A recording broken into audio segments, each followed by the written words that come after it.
Three, two, one. Okay, welcome to Technically Incorrect, Episode 1. I'm Douglas Black, formerly of Notebook Check, currently of Ultrabook Review, with guests Lon Seidman and Sam Medley. Sorry, you guys should have video now. So basically the pitch here is we are a tech podcast, which is no BS, no hype, real honest opinions and actual analysis of things that we think are important, from hardware to software and current events, politics. So briefly, maybe Lon, could you introduce yourself? And then Sam, you can introduce yourself. Sure. I'm Lon Seidman. I've got a little YouTube channel at lon.tv where I review a lot of consumer electronics. I spent all day doing it, and the day before that too.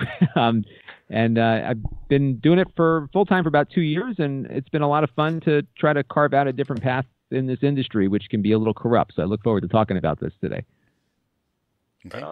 Yeah, and I'm Sam Medley. I'm a writer at notebookcheck.net. I do news and laptop reviews. And then during the day, I'm a database administrator for local school district. So kind of live in the tech world during the day and at night. I think a lot of people are like that as well, right? Not everyone has the ability to be a full-time, full-time YouTuber. Lon, are you doing it full-time? Yes. Now? Okay, right. For yeah, 2 years yep, now it's full-time. And congratulations on 200,000 subs, by the way. Thank you. Yeah, it was great. It took, it's funny, it took a long time to get to 10,000. Yeah. And then it shrinks as you scale out, Sure. So it was about 4 or 5 years to get to 100,000, and about 2 and a half, 2 years to get to another 100,000 after that. So we'll see what happens as it goes. But it's been a great milestone. All right. So I want to move on to, I guess we'll kind of talk more about what I think the purpose of this show is. The elevator pitch being the Joe Rogan experience of tech podcasts, but with less chimpanzees and talk of DMT. And no drugs. Right. I know we're very wholesome. Lon, are you okay with cursing?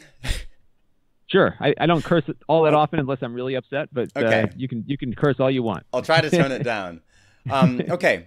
So the first thing that I have on the docket is just talking sort of about the general, I don't want to call it, you could call it corruption.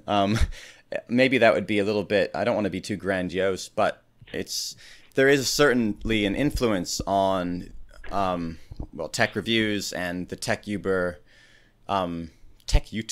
industry. And look, so, and this is nothing personal. I mean, obviously, I don't subscribe to people that I don't like, for the most part. I just kind of like to see what is out there in addition to my RSS feeds. But it's like, one of the problems is that, is the way that people get products in tech reviewing. We don't make that much money off of an individual article or a video when you're not having millions of subscribers. So it's not sustainable to buy products yourselves. I do, but I do things a bit differently than most. Lon, you can't afford to buy something unless you really want it or it's quite cheap, right? Right. And that's why I do a lot of cheap stuff. Right. And so what happens is, let's say a company has, 5 samples that they're going to send around, right? Who are they going to send these sample units for free? And these are early as well, right? Who are they going to send those units to? Are they going to send them to people who might be 50-50 on the product? Or are they going to send it to people who are only going to give positive exposure? I mean, if you're a company's marketing department, who are you going to pick?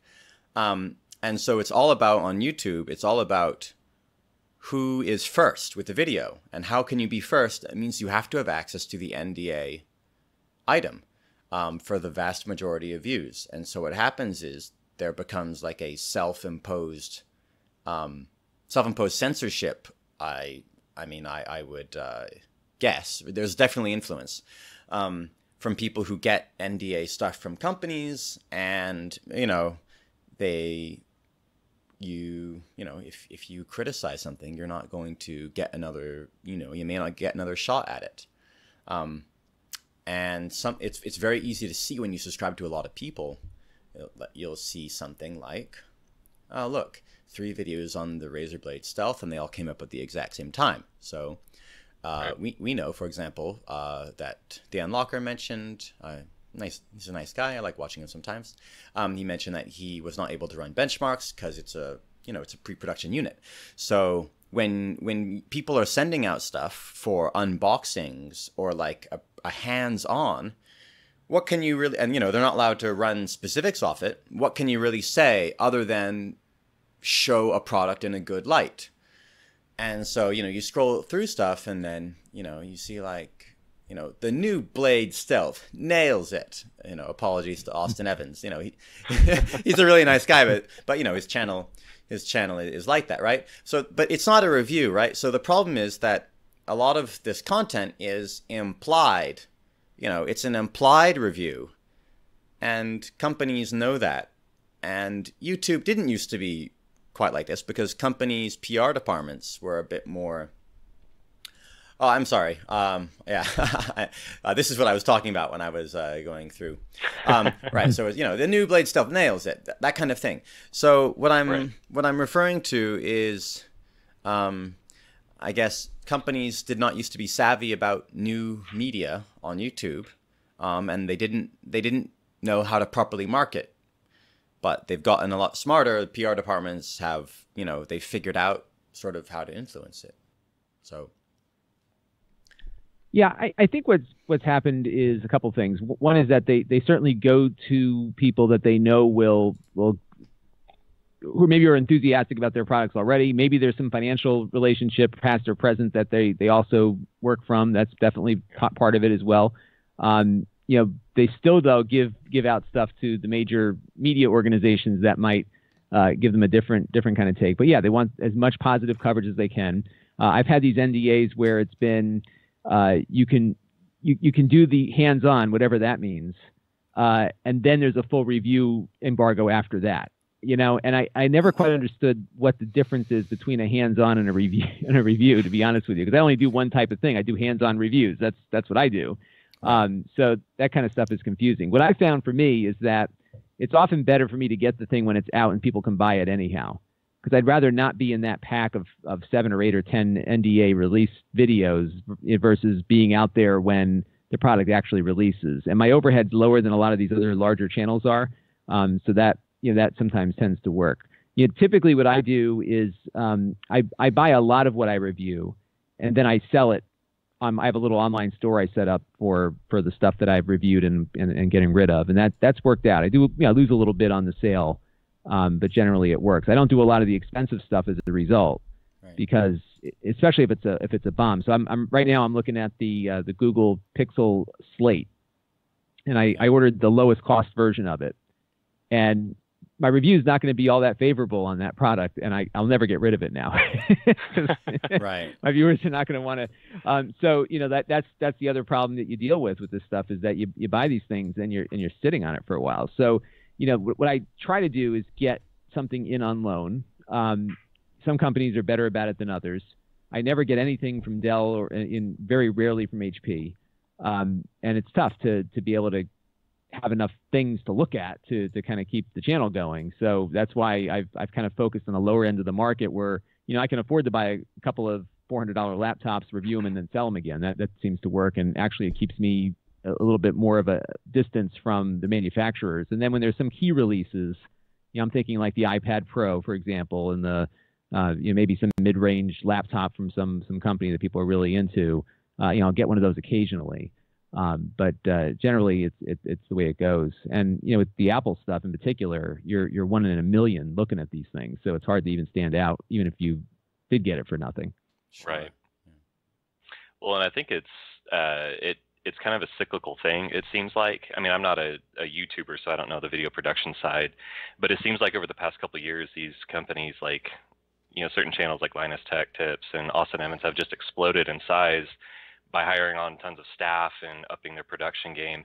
And so like you have to pay those people. You have to pay for all that. And so the way you do it is you get these reviews out, and the way you pay it is you get views. And the way that you get views is you get these reviews out on day one.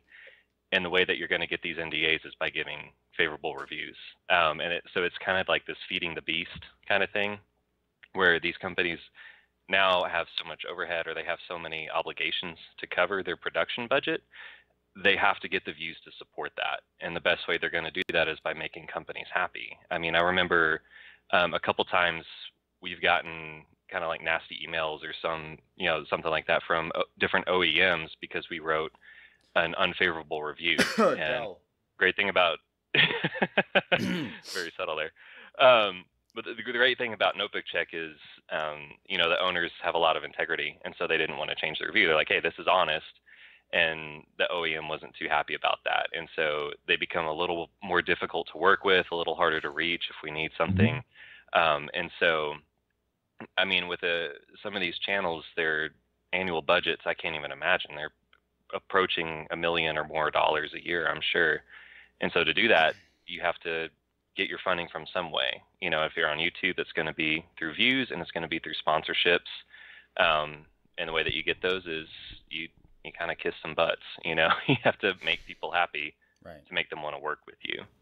And the issue, I mean, ultimately is that people don't know things that they need to know, but it's like companies don't know things that they need to know to make better products. Yeah. They Notebook Check, you guys recently put up a great article about Dell denying like a BIOS bug in the GPU. Right. So this is something that I'll bring up later when I talk about the XPS 15, kind of my long-term review, and also the Lenovo Thinkpad P1. Like the amount of bugs in this stuff, and the difficulty in reviewing something that has a bug in terms of scoring it. But it's like companies will, they're putting out stuff that would be unacceptable in a car. Like if people used a car every day, nobody would accept a car that's like, oh, well, the engine turns off just once a day, but it doesn't take too long to get the car moving.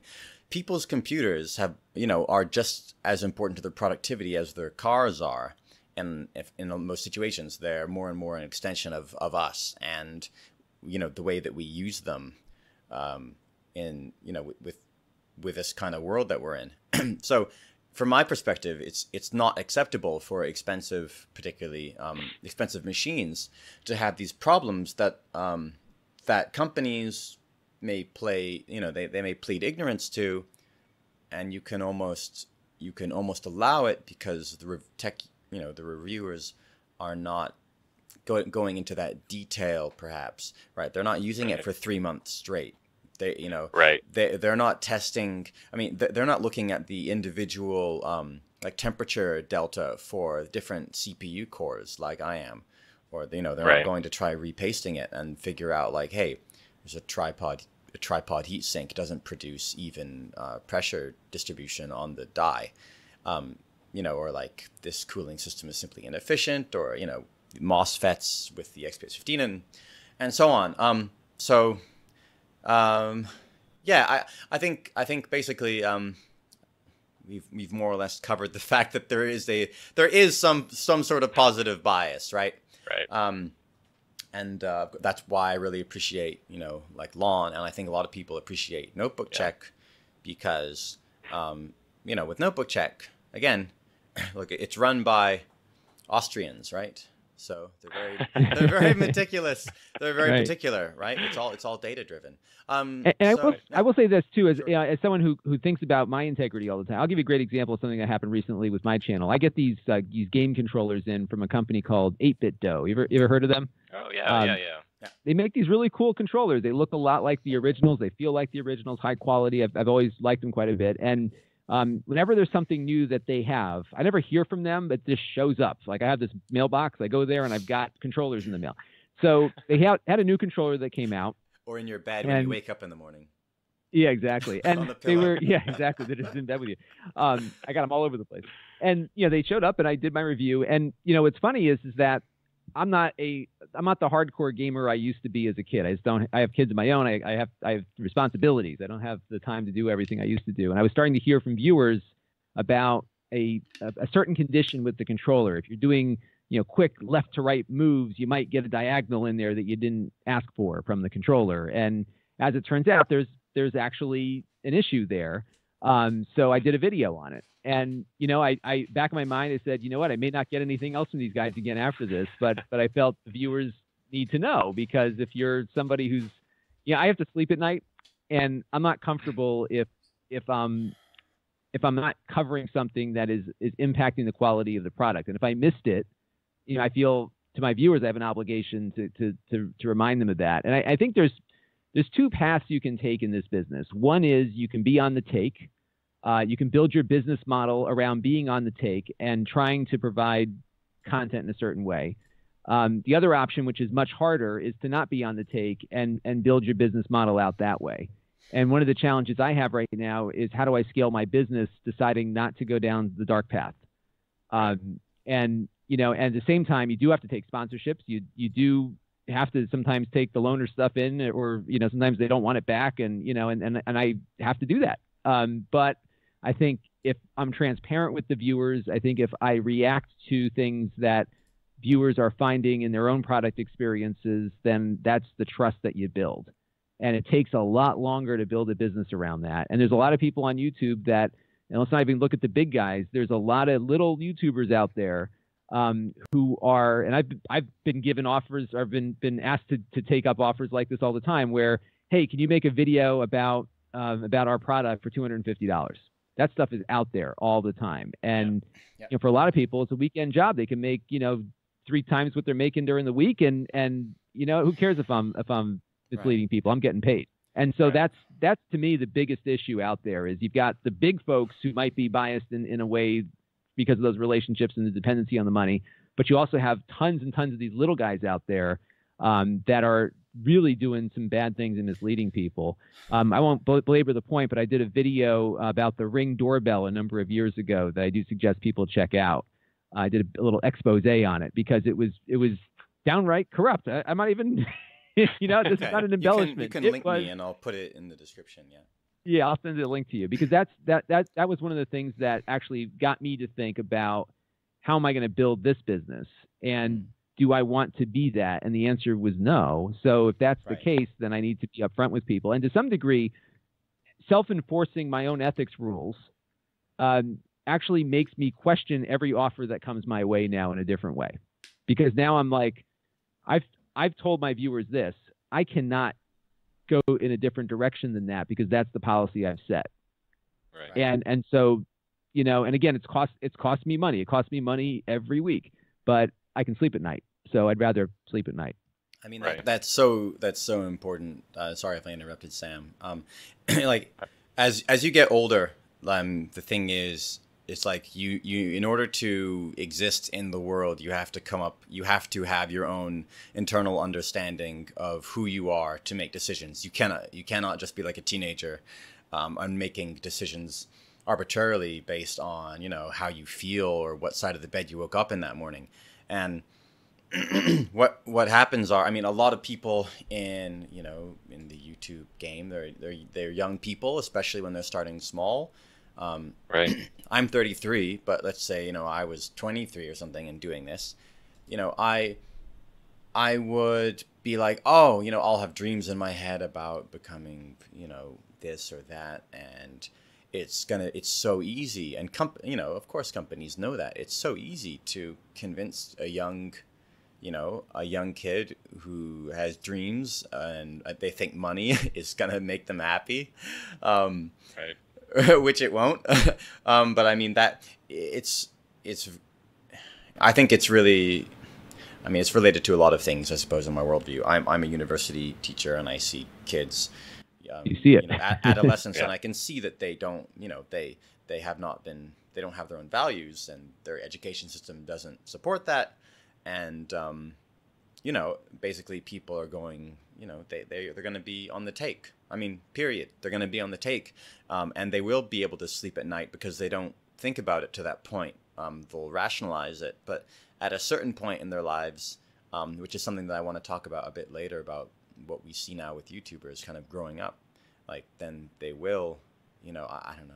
I don't want to name names, but I think it'd be really fascinating to see, you know, let's say 5 years down the line, maybe some YouTubers today, tech YouTubers, you know, they might just sort of have a come to Jesus moment and, you know, pull the camera close, put the lighting low, and then decide that they're going to start actually, you know, doing what they're supposed to be doing. Right. Sorry. And I'm sure we'll get into it a bit later, but yeah, I've started to notice a trend of people kind of calling out some of these bigger channels on, hey, this, like, why did you say this was so great? It's really not like that great of a product, that kind of stuff.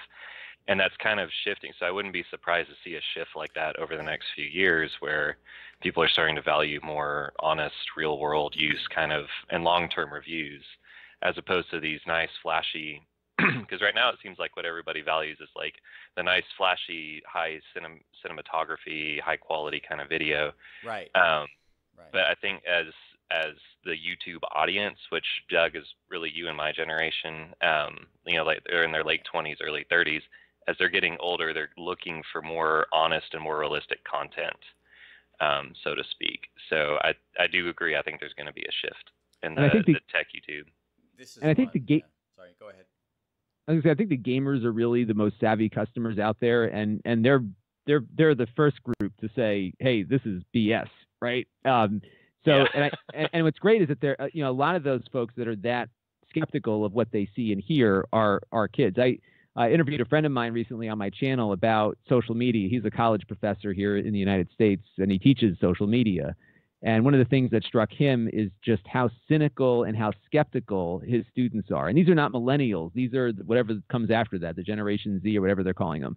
Yeah. So I think we're getting to a point where the kids raised in this media environment are becoming a lot more skeptical, perhaps, than we were or our parents were, because in our day, somebody who was on television had to get through a gatekeeper to be there, and now it's a very different environment, and I think they're wising up to that, and that's part of what I'm banking on, is that, you know, differentiating with ethics. I have another rule on my channel where I do what I call dressing up the burgers, where I don't polish up. If the screen gets fingerprints, we're going to show the fingerprints, because that's what it looks like after you had it for 2 hours, right? So, yeah. So that's the kind of stuff that I do, and it began out of just the need for efficiency, because I was working a full-time job. I didn't have time to do all this fancy photography and editing, so I shoot live to disk, basically doing it like a live stream, kind of like we're doing right now, and whatever it looked like was what it was going to be, because I'd rather have the video uploaded than not up there at all. So. But I get people every once in a while like, oh, your background looks like crap, or you got to adjust your cameras, or da-da-da-da. I'm like, well, why would I want to look like everybody else? That's not the whole point is not to be the same. Yeah. I don't want to spend time. Can you get a fresh, crunchy intro animation? Yeah. Crispy. We want crispy. And crispy, so crispy and clean. And then it's like, why should I spend all this time doing photography for a company? They can do it themselves. Here's what it looks like after you've taken it out of the box and used it for a little while. So I think that's my bet is that's where it's going. The things that I'm going to be doing with my company in the next year is to figure out ways to expand the growth with that assumption, and it's going to be a fun project, because I don't know how the heck to do it yet. Sure, great. But that's what we're going to do. Yeah, I mean, I sort of noticed that trend, well, a little bit with the backlash to that Dyson vacuum. But then also it's like, I know tech tablets I quite like. I just put the video up there. I quite liked how honestly, he's a cool Kiwi guy. He does mostly Chinese devices, but, you know, you're doing Chinese devices, you're dealing with a lot of cases, the beast face to face when you're talking about unethical companies. But yeah, I forget. I think this was about the OnePlus 6T, and that's something really that bothered me when I would see, you know, people, they're not disclosing it, but they're just saying, you know, like, you know, hey, welcome to whatever show. If you're looking for a phone, the OnePlus the OnePlus 6T or whatever is out right now, and it's like you can just kind of see, again, when you subscribe to a lot of different channels, you see everything out at the same time.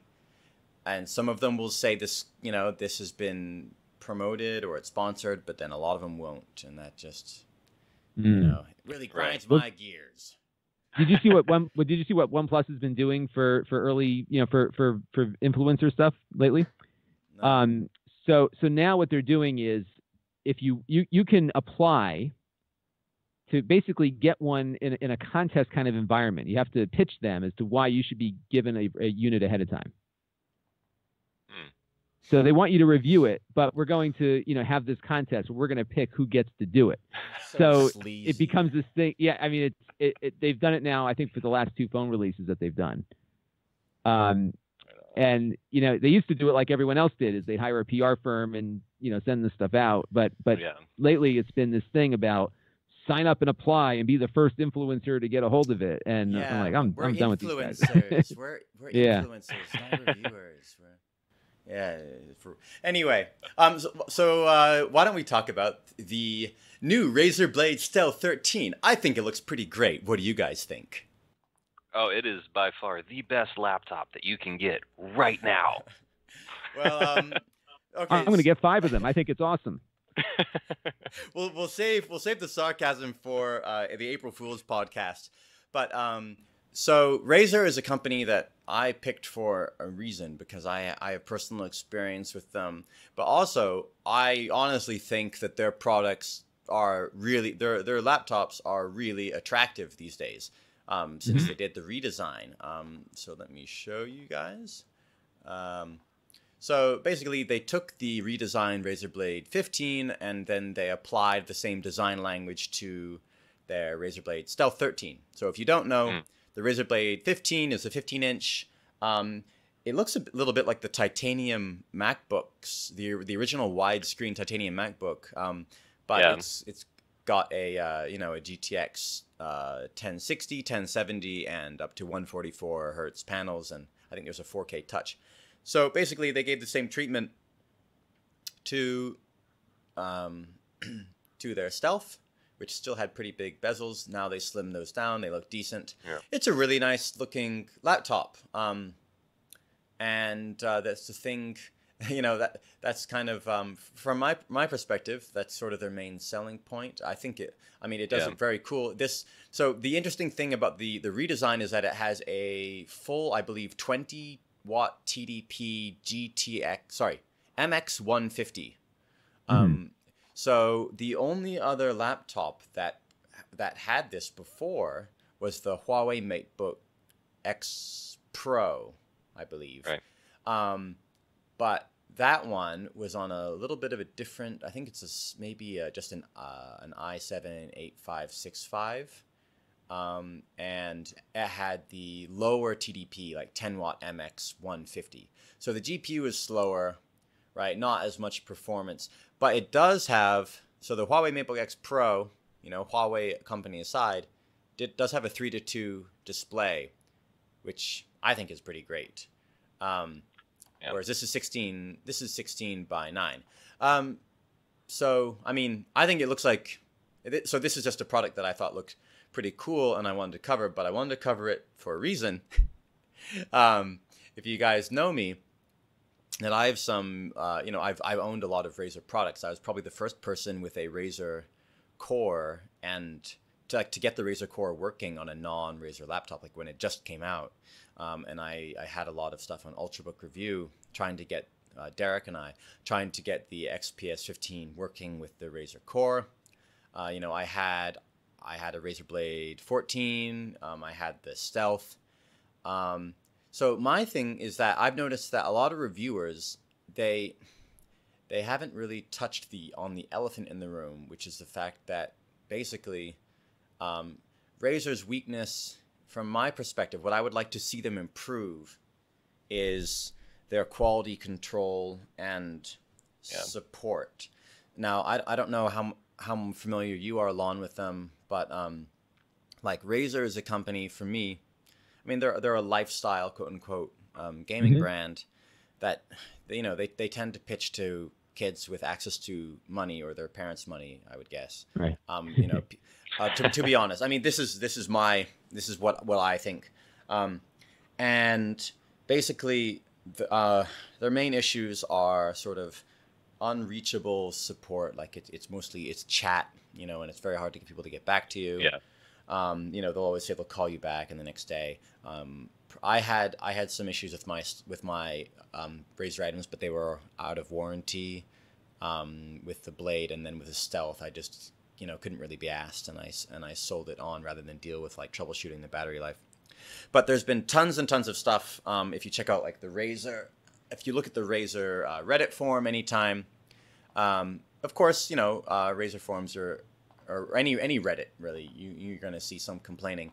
But I frequent a lot of these forums and a lot of these Reddits, and I see major issues. I mean, basically, if people are able to get their problem fixed, they're ecstatic and they'll post about it. But for the most part, it's basically people posting about their nightmares with getting their stuff repaired. Now, so basically, my take on Razer as a company is just that they need to do better for quality control in terms of like engineering components, because they have a very high failure rate from the documents that I've seen and from the information that I've seen from users, because they tend to run very hot. I mean, I used to be able to actually burn my fingers on them.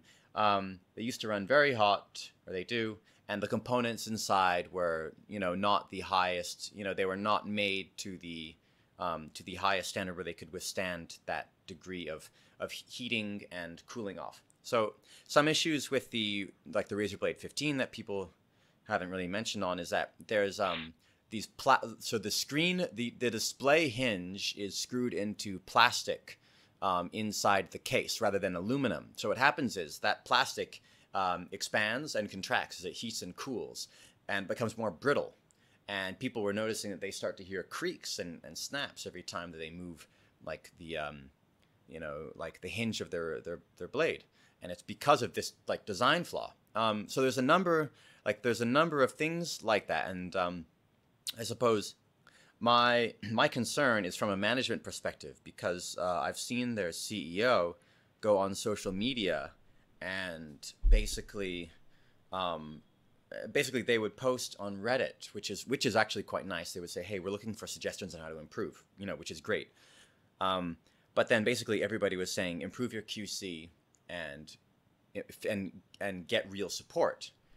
And basically the feedback from the CEO was sort of hand waving, which I remember he basically said, support is okay. It's pretty decent, but we can do better. You're right. Like, so, okay, we'll try and do better. So, okay, fair. But the truth is it's not okay. It's almost certainly at the bottom of every manufacturer that I've experienced. And that's why I tend to buy Lenovo's and Dell's, because I know I can get on-site reliable repair and at least, reliable components at that level, if not firmware. Well, to get a hold of somebody when you need help. right, exactly. Being able to just actually talk to someone, even if they're in a call center or somewhere else. And then he was saying, and then he defended, like the QC, saying, my data says that it's not that bad, and people just post about their bad experiences. But I know that is not the case, and as the CEO, like, you need to be objective and not hand wave away this kind of stuff, like, because like the reliability. Like, honestly, like, I would love to have bought the white Razer Blade 15. I thought, like, the way it looked, like, I thought it's a beautiful design, and I really like it. But I'm not prepared to spend. The thing is, these are luxury priced machines. I'm not prepared to spend $2,000 plus US dollars on something that literally could break in less than a month, and then I would never, I might never be able to, get it repaired, or it could take 3 months, or they would break more things every time I sent it in, and so for that amount of money, I hope that they can do a little bit better for their after-sales support and engineering and quality control. I don't know if you guys have anything to add to that. I often look at some of those cheap PCs you get from Banggood and GearBest, and what I always like to remind viewers about is that this is a buy at your own risk proposition. Know that you will not get support if this thing breaks. And there's a few manufacturers that I've run into over the years that I've had similar issues with. There's one that sells through Walmart called eMatic, and I just reviewed one of their TV boxes the other day. And I think in the case of Razer, you know, I haven't owned one of their products. I've owned like their TV box and a few things, you know, accessory items. It seems to me, at least when their PCs are concerned, is that their business model is surrounding selling more PCs, and people keep buying them. And one of the things that drives me crazy about consumer behavior is that people just keep coming back for more from these companies that could give a you know what about them. The banking industry is a great example too. You know, it's you know, my bank started imposing all these fees on me, so I left, you know, and my wife, God bless her, said, you know, oh, it's going to be so hard. We got to get all these things transferred. It's just not worth the effort. I said, it's worth the effort because we're going to make a point here. And we switched to our community bank. And I think this is the part of the problem, is that consumers need to just at some point say, yeah, this thing looks cool, but man, is it a piece of junk, and stop buying. And unfortunately, that's not going to be the case. And these are laptops that look great on YouTube, right?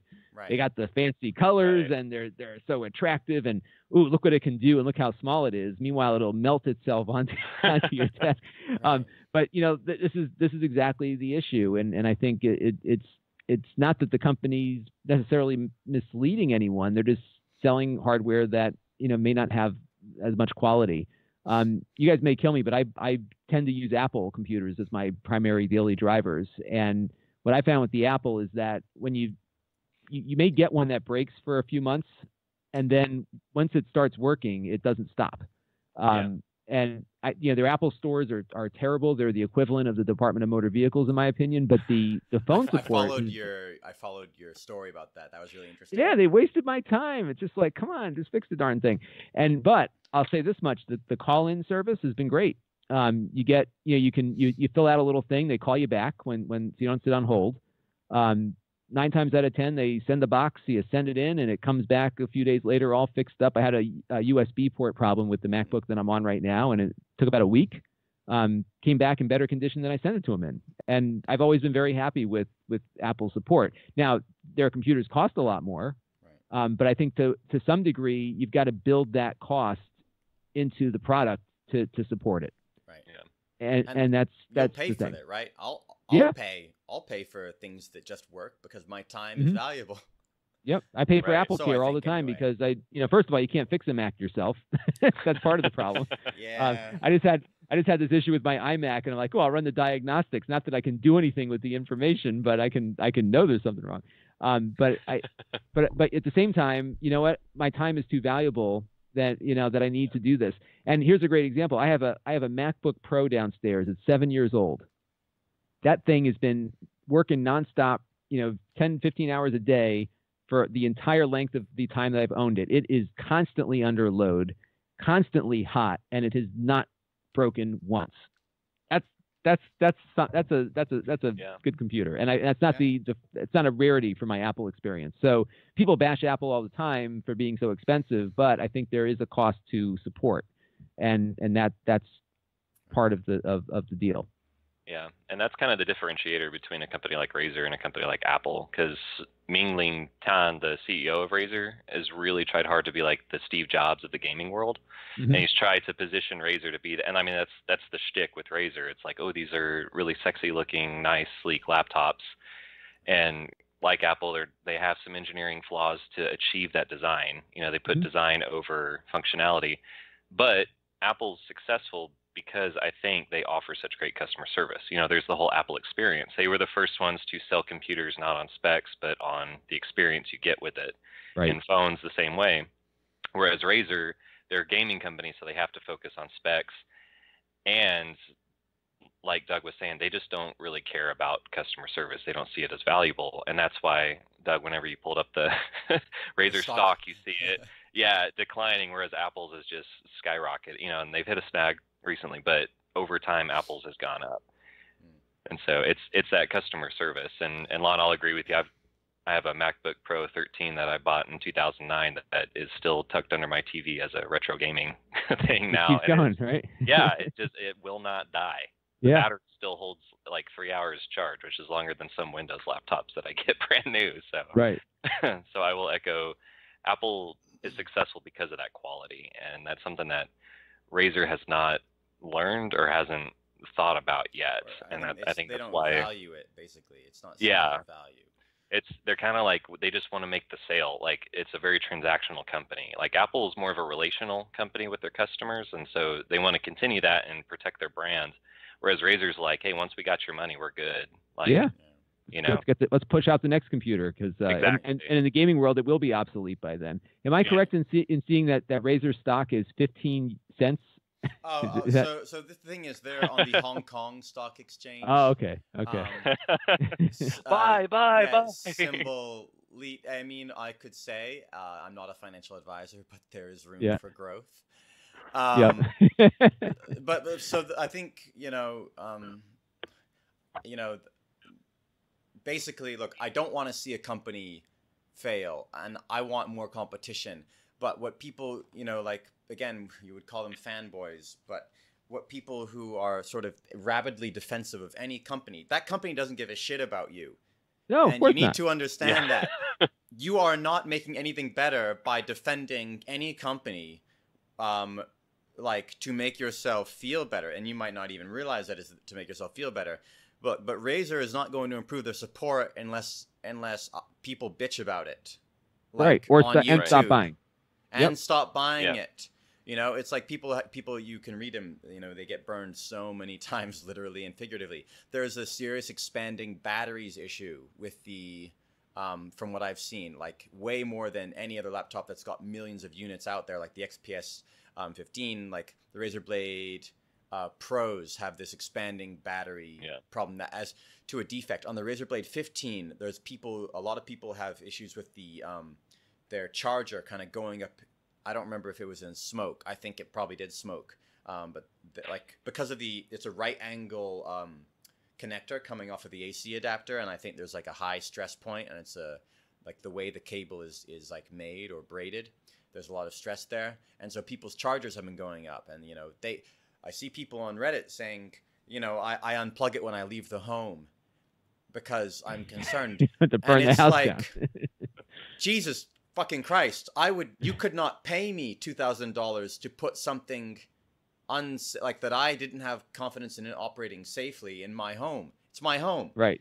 My rabbit is not going to be put at risk, like, because you wanted to make something from the cheapest factory that you could find, and I don't know if that's really what they did. But my point is that they really need to step the game up, not with community engagement people who see, I see that you're really unhappy with this. I would hate if that happened to me too. I'm so sorry to hear this. Let me try and make it right. It's like a form letter, on Reddit. Right. Please PM me your customer service number and I'll take care of it. It shouldn't get to that point. You should be able to talk to someone and get an extended warranty, which is the other thing. I believe Microsoft stopped giving them extended warranties for Razer devices because they had such a high RMA rate. Interesting. And however, a week later, then Razer announces, hey, we now offer 2-year warranties, because they used to only offer 1 year on our machines. How nice. But, the line with Razer was always, never buy the machine through them, buy it through Microsoft. But you can't get an extended warranty now. Or if you're overseas, you can't get that kind of warranty because they're not offered internationally. But anyway, I don't mean to harp too much on that, but it sort of goes into things in general, trends being about design and not disposable stuff. I wrote an article in Ultrabook Review a month or so ago about electronic waste and the cost of the environment in a lot of ways. And I mean, it's something that you don't care about when you're younger, and to be honest, a lot of people they buy things for consumeristic reasons because they think it's going to fill a hole in their life. If you're going to buy a flashy looking awesome laptop, and I might be guilty of this still, because somehow you feel that it represents an extension of you, or it's going to make you look cooler. It's somehow it's going to make you feel better. But nothing feels good about a product that doesn't work. Or that burns your house down. Or burns your house down. Right, or that burns your house down. And so past a certain point, I hope that people, can be a bit more logical about what they buy, and but that's my hope. But Yeah, you can say that's the way it is, right? But it's only the way it is because people accept it. So I guess I would say that I'm trying to change myself. well, and like Lon was saying, I mean, the only way that it's going to change is if people speak with their wallets and take their money to other companies. And that's not a fear, but a concern I have with the industry is, like you saw Apple start valuing design over function, and they started soldering everything to the board, and then other manufacturers followed trend to keep up. And then you see that in the gaming laptop world too, which that's most of the reviews I do with Notebook Check, and it feels like they're getting thinner and they look nicer, but they don't seem as stable. They overheat more. They're louder. There's less upgradability down the road. Like it's a miracle if I get a laptop where I can change out the RAM and the storage and the battery without like disassembling the entire motherboard and desoldering stuff. MSI. And the upside. Yeah, exactly. But yeah, and that's kind of a response, I think, to like the Razer Blade that came out way back in 2014. It's like, oh, look how thin these gaming laptops can be. Well, you have to do that by soldering everything and killing all functionality and upgradability. And so it's, yeah, exactly. And it's kind of like gaming laptops used to be known for, you can buy this now and then upgrade it down the line or repair it. Like it's easy to get into and easy to tinker with, because that's what gamers like to do. But nowadays it's getting to where even gaming laptops are soldering RAM to the motherboard, and that's to me that's a huge kind of warning sign of stuff to come, because the product that once was for tinkers is no longer. It's kind of this cookie cutter, like you will like this. And I think that's partly influenced by companies like Razer. And so that's kind of my concern with this decline in quality, in my opinion, is it's bleeding out into the rest of the industry at large. And so it's refreshing whenever you get something that was the norm only 2 years ago. Right. Yeah, like headphone jacks. Oh, sorry, go ahead. Yeah, headphone jacks. I mean, they see, like, companies are not operating in a vacuum. They are looking at media on YouTube. They are seeing how people react. And I forget. I think it was This Does Not Compute. It was the YouTuber. He talked about why people should care about the way that MacBooks are made. And we'll talk about that in a bit later. But basically, it's like, you might laugh at MacBook users, at Apple users for, haha, you buy this unupgradable, unfixable, sort of fashion accessory. But you should care when those things are being made by Apple, because Apple, like it or not, is an industry trend leader. And companies don't copy what makes Apple good. They copy the thing that makes them look like Apple while immediately getting them profit, which is a as minimal as possible design, without providing the service, without providing the stability of the operating system, without providing the integration, and that kind of stuff. It's like, you need to pay attention to those companies, okay? And you should be, because it's coming to your PC. It's coming to you next, Well, so why don't we talk about OLED briefly? I just think this is sort of an interesting bit of news, because at a press conference for the XPS 15 2-in-1, someone had asked Frank Azor about any new OLED displays coming for laptops, because it used to be the Alienware 13 was like one of the only laptops you could get with an OLED panel, the gaming laptop as well, which reviewers raved about. But basically, Frank Azor said there's not, basically we can't get any supply.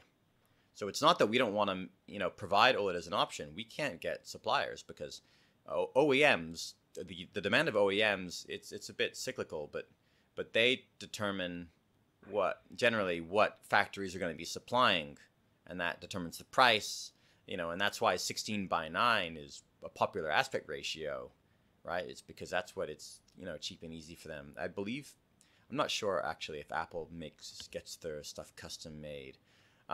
But it's like a lot of it is about the availability. Now, so obviously IPS displays have some weaknesses in response time and color accuracy, and of course contrast. And bleeding. Yeah, backlight bleed, uneven backlighting. There's tons of issues with reliability, especially on OEMs that want to make things cheaper. And I don't know, what do you guys think about OLED? Would you be interested in buying OLED laptops? Is that what you want to see? Well, I have an OLED television that I am in love with. I have the 65-inch LG, which I think is awesome. But you know, if I'm not mistaken, I've heard that OLED on laptop panels consumes more power. Am I incorrect in hearing that? I don't know. From what I know, it can, depending. Yeah. Go. Yeah, it can, depending on how it's used. I mean, the big like draw to OLED is it saves power if you use it on black backgrounds, because those pixels individually turn themselves off, and so you have fewer pixels. But I do think that on a pixel by pixel like comparison, I mean, I wouldn't be surprised if OLED. I don't know for sure, but I wouldn't be surprised if it does draw more power, just because each one has to light up and be super bright. You're not depending on a single backlight to shine through. So that might be the argument for dark mode on OS 10. That's a good sign, right? They could be switching to OLED. Cotter, say hi. You unplug, you go dark mode. Sorry, I'm not abusing her internet. Okay, I'm not abusing my rabbit. I love her. Don't report me. This rabbit, I don't know though. So, your social credit may go down. I don't know. Maybe they'd like that actually. Yeah, I would love to see an OLED laptop, and I would love to see that shift into it. I think it would be kind of a niche product, because OLED is much more expensive than IPS and your traditional LCD backlit panels, just because of the manufacturing process that goes into it. But I don't know if demand is there. I mean, OLED TVs have been out for years, and they're still kind of struggling for market share. They're becoming more and more popular every year, but you still see LED TVs or all over Best Buy and wherever else you go. So I think until there's really kind of like a killer feature for OLED on a laptop, which would be improved, color accuracy, the dark mode kind of stuff with insane contrast ratios, things like that. But for most laptop users that are doing like office work and web browsing and stuff like that, OLED's not going to make that much of a difference. It's going to be your kind of content creators, your professional photographers and videographers, and then your gamers that really like those response times. But the problem with that is they're also going to have to be willing to shell out several $100s more for a similarly spec'd device just for that OLED panel.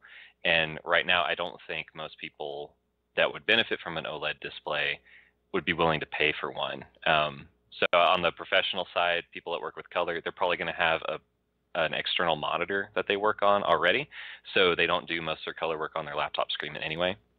And then gamers are always looking for like the best bang for the buck. And so OLED looks nice. It's got those really sharp response times, but again, they may not be willing to pay that, and they're also probably going to have an external monitor with a higher refresh rate. And so I think I would love to see OLED come into the laptop space. I don't think it's ever going to get there, because like the hot new thing now is high refresh rate, and that does make in my opinion, that makes a more noticeable difference to the average user than an OLED panel. Most people, most IPS displays have a high enough contrast ratio that most people are happy with them. But if you go from a 60 hertz to 120 or 144 hertz panel, you notice it, and everything looks better, everything moves smoother. And so I think that's going to be what the industry pushes for before they move to OLED, because it's cheaper to get a higher response or a higher refresh rate panel than it is to get an OLED panel. So that's my opinion on it. I would love to see it. I don't think it's going to happen in the laptop space anytime soon. So. Okay. All right. So let's move on then. We'll talk about something that I think a lot of people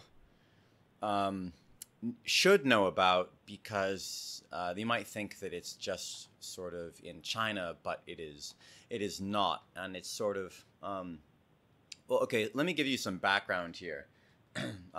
So China's rolled out the social credit system on a limited trial basis in one large city, Chongqing, and it's called the Sesame Point system, or Zhima Jifen. So China's like this social credit system. Let me show you guys the website. So basically, the point of the system is that it is a electronic integration of. All right, in China, people tend not like people use Chinese products like Chinese software and like wireless technology in the cities to do everything. Like they transfer money with WeChat, which is I think a company's chatting app. All this stuff is integrated more than ever before and locked down into the same electronic system. The Sesame Point system basically is a system which automatically tracks your behavior through personal data collection, and of course China has the most CCTV cameras of anywhere in the world, and they also have the best facial recognition software and algorithms. Their facial recognition just works with whether or not you've got a mask on or what. Like they've put a lot of money in because it's in their interest to be able to track people. So where was I? Right. So basically, the online credit system is a way that subtracts or adds points to your score based on your behavior. Okay. So the idea here is to punish or reward people and organizations for trustworthiness. Now, you can obviously see where this goes wrong. One, because it's an authoritarian regime. So if this system were to be used, let's say, okay, this kind of system would be used in the US if you default on a loan or you don't pay a credit card bill, right? But the problem is that, all right, let's say that you want to use it to dock points from people who have been spotted being angry or loud in public, or they're jaywalking, which they're doing. Okay, that's within your prerogative, you could say. However, the problem is that there is no line of what is trustworthy behavior. The problem is that it is rewarding obedient behavior to the authoritarian, and will not mince words. I mean, the Chinese Communist Party is an authoritarian regime with I would hesitate to call anyone currently in power altruistic at this point, with a lot of echoes of Chairman Mao, being that Xi Jinping, the current president of China, his hero Mao was responsible for the destruction of his childhood and basically his country, and yet Mao is his hero, and he's enshrined himself in the core of the Communist Party the same way that Mao did. So all of this is worrying to your average Chinese person, or it should be, because as you can see in the article here, millions of people were already blocked from. So basically, the system would prevent people from participating in many ways in society. Prevents you from booking transportation, so limiting your movement, limiting free movement. You certainly couldn't get out of the country easily. Limiting your ability to pay bills, buy things, get paid at a job. Then the problem is, of course, that anything that is deemed untrustworthy by the Communist Party. So if, let's say, I make this podcast, okay, and I live in mainland China, so I live in Hong Kong, if you're not sure, if you didn't know. So we supposedly have an independent judiciary and a separate legal system, but things are changing very rapidly. Let's say I make this podcast in China, and assuming I'm assuming I don't say anything too bad, they'll just take 100 points off my social credit score, right? There's a lot of other dimensions to it, right? So it could increase. Your social credit score will decrease if you associate. So Lon, your score would decrease because you associate with me, who has a negative score. So the whole thing, basically, here's my concern. We have reached the point where, okay, basically we used to, back in the 1970s, the Cold War, it was like, well, the economy will fail or the authoritarian structure will fail, right? Now, the problem is that the economy is doing fine because they have the power, right? So they have the power to keep the economy going, and they have clout. And the problem is that with the aid of technology, in my opinion, I'm concerned that we're reaching a point where technology will be so automated, all these algorithms, and the control will be so fine that there may not be a way back out once this system has been embraced in other countries. So the reason I mention that is that, Venezuela has basically, I haven't actually read the entire details, but I do remember reading that Venezuela was interested in picking up this same sort of system from China. And don't think that, a lot of countries would not be very happy to have such a complete automated system of controlling people. So for me, honestly, I think this is like a terrifying specter in the near future, and that if this kind of thing is allowed to happen, and basically people don't speak out about it, it's being tested in one city in China for a reason, right? And then if they can roll it out in more places, bit by bit, without too much impact, other countries are certainly going to follow suit. Any thoughts on I suppose any of those issues that I just brought up? Well, I live in a small town, so we have the same thing here. It's just it's verbal. So word of mouth. Everybody knows. We used to have right. They don't do this anymore, but our local paper used to have they have a police log in the local paper. Yeah. Now it used to put the names in the paper. So if so and so got arrested, everybody in town knew about it. Right. The next week when the paper came out. Now they don't put the names in, but they put the address in. So it's not hard. A 38-year-old man from this address got arrested last week. So no, I think we're going to see, and this is unfortunately the reality. I don't agree with it. I think it's unfortunate that this is where we're going to end up as a society. But the reality is that different types of governments will implement this in different ways. I think in the United States right now, you have the local paper, obviously. You have the arrest record living forever. There was just a great podcast from, I think it was Planet Money. Yeah, it was Planet Money that did a thing on the mugshot industry here in the United States, where if you get arrested, there's these websites that will put your mugshot up on their website, and you have to pay to get it off. And you can pay one website to get it off, and then 2 weeks later, another website gets it. You got to pay them off too. And it became this huge industry. And Google was kind of complicit because when you search for somebody's name, that's what would pop up.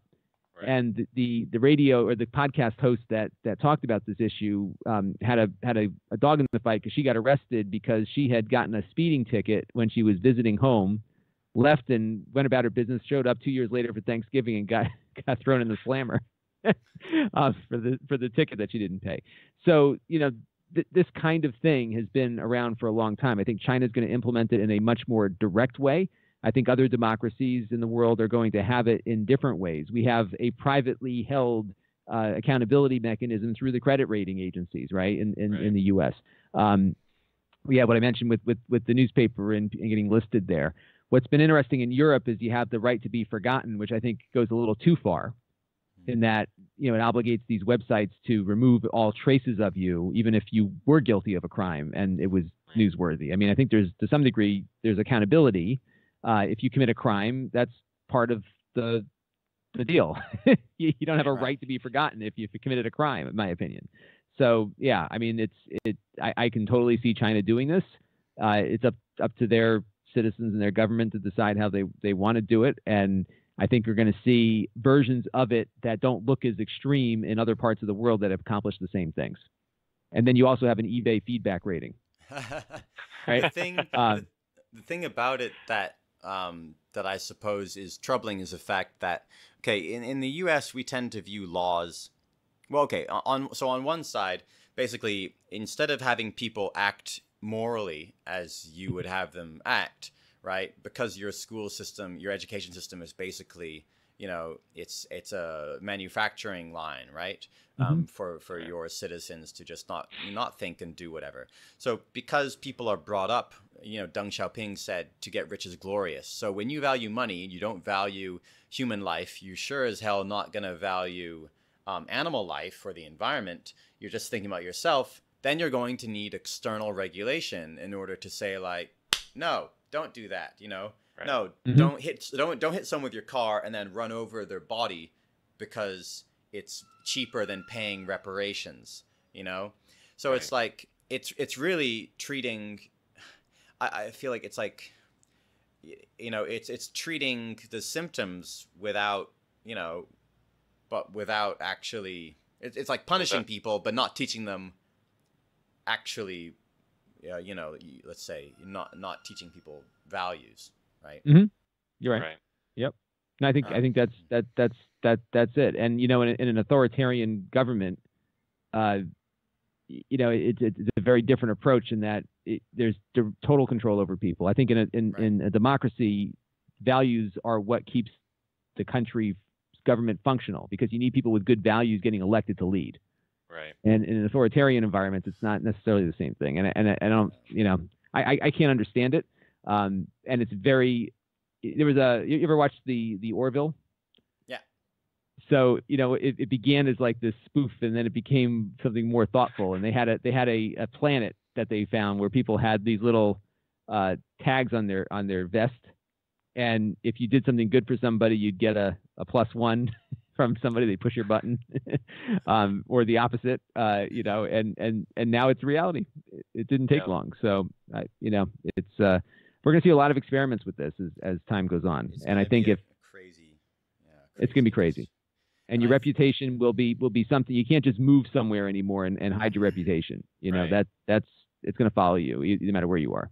The thing about having laws directly and digitally enforced is the problem that not all laws should be laws. I mean, you can say that, yes, they have the legal authority, but having the legal authority doesn't mean that you have, it doesn't mean that it's right.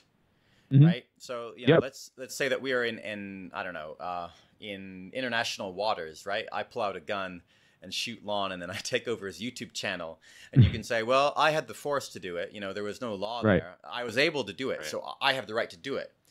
Just because a country or a government has the force they have the ability to exercise force and make something happen, does not mean that it's the right thing to do. So yes, they have the legal authority to say that anything that obstructs, one-party rule, let's say that you are trying to foment public mischief by saying, hey, let's go protest this new, land deal that has, destroyed 20% of our country's or, our cities' parks and wildlife, or, let's try and protest the battery factory that's poisoning our village and destroying the environment, giving people cancer. And suddenly, they would say that you are, fomenting mischief, obstructing public order, which are crimes. They are legal crimes. And now you are in the electronic gulag, at least, right? And you can no longer work and travel. And so essentially it's algorithmic, incarceration for crimes that, there is no moral authority there, in my opinion. Well, I think this comes back to the same thing with Razer, is that at some point people have to decide, what they want to live under. And, unfortunately in politics, a lot of times people vote against their interests, even when they think they're voting for them. But in the case of regime that is doing something morally, irresponsible, then maybe people need to take an action to do that. And it's happened in China before. People have risen up, not sometimes in a very upfront way, but in a way that gets the government's attention, and they roll these things back. So so you would hope so. So that's what I hope. Again, as I live in Hong Kong, and you know, this would definitely be a red line for me. You know, God forbid anything like this was rolled out into Hong Kong. I mean, the problem is, again, that in an ideal world, the laws that you'd be breaking would be just laws, and that you would really be, acting unethically in order to break those laws. But the fact is that they are not, you know, so. Right. Well, and I'm curious to see how this is going to influence kind of social regulation in other countries. I mean, you mentioned Venezuela. It might be adopting something like this. And I mean, Venezuela is it's pretty similar to China in that there's kind of an authoritarian regime that rules over stuff. I'm interested to see how this is going to affect regulations in like the Eurozone and the US because, I mean, democracy, like we have democracies there. They're great. We want to think that they're for the interests of the people. But I'm a little more conspiracy theory than most guys. But there is a ruling class, and they would love to have something like this where they could control information about people. People and with so power want to keep power, unfortunately. Oh yeah, exactly. And if you think about what's happened with media, you know, the fact that we can sit around and have a show is because the gatekeepers have lost a lot of control over what gets put out media-wise, and that's been my concern when we look at the net neutrality issue in particular.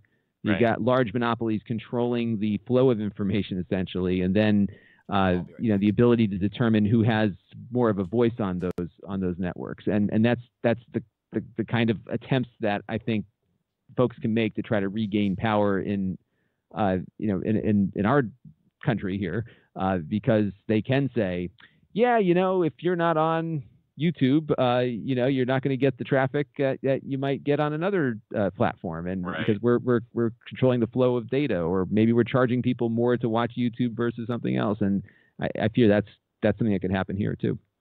Yeah, well, and I mean, we kind of have something.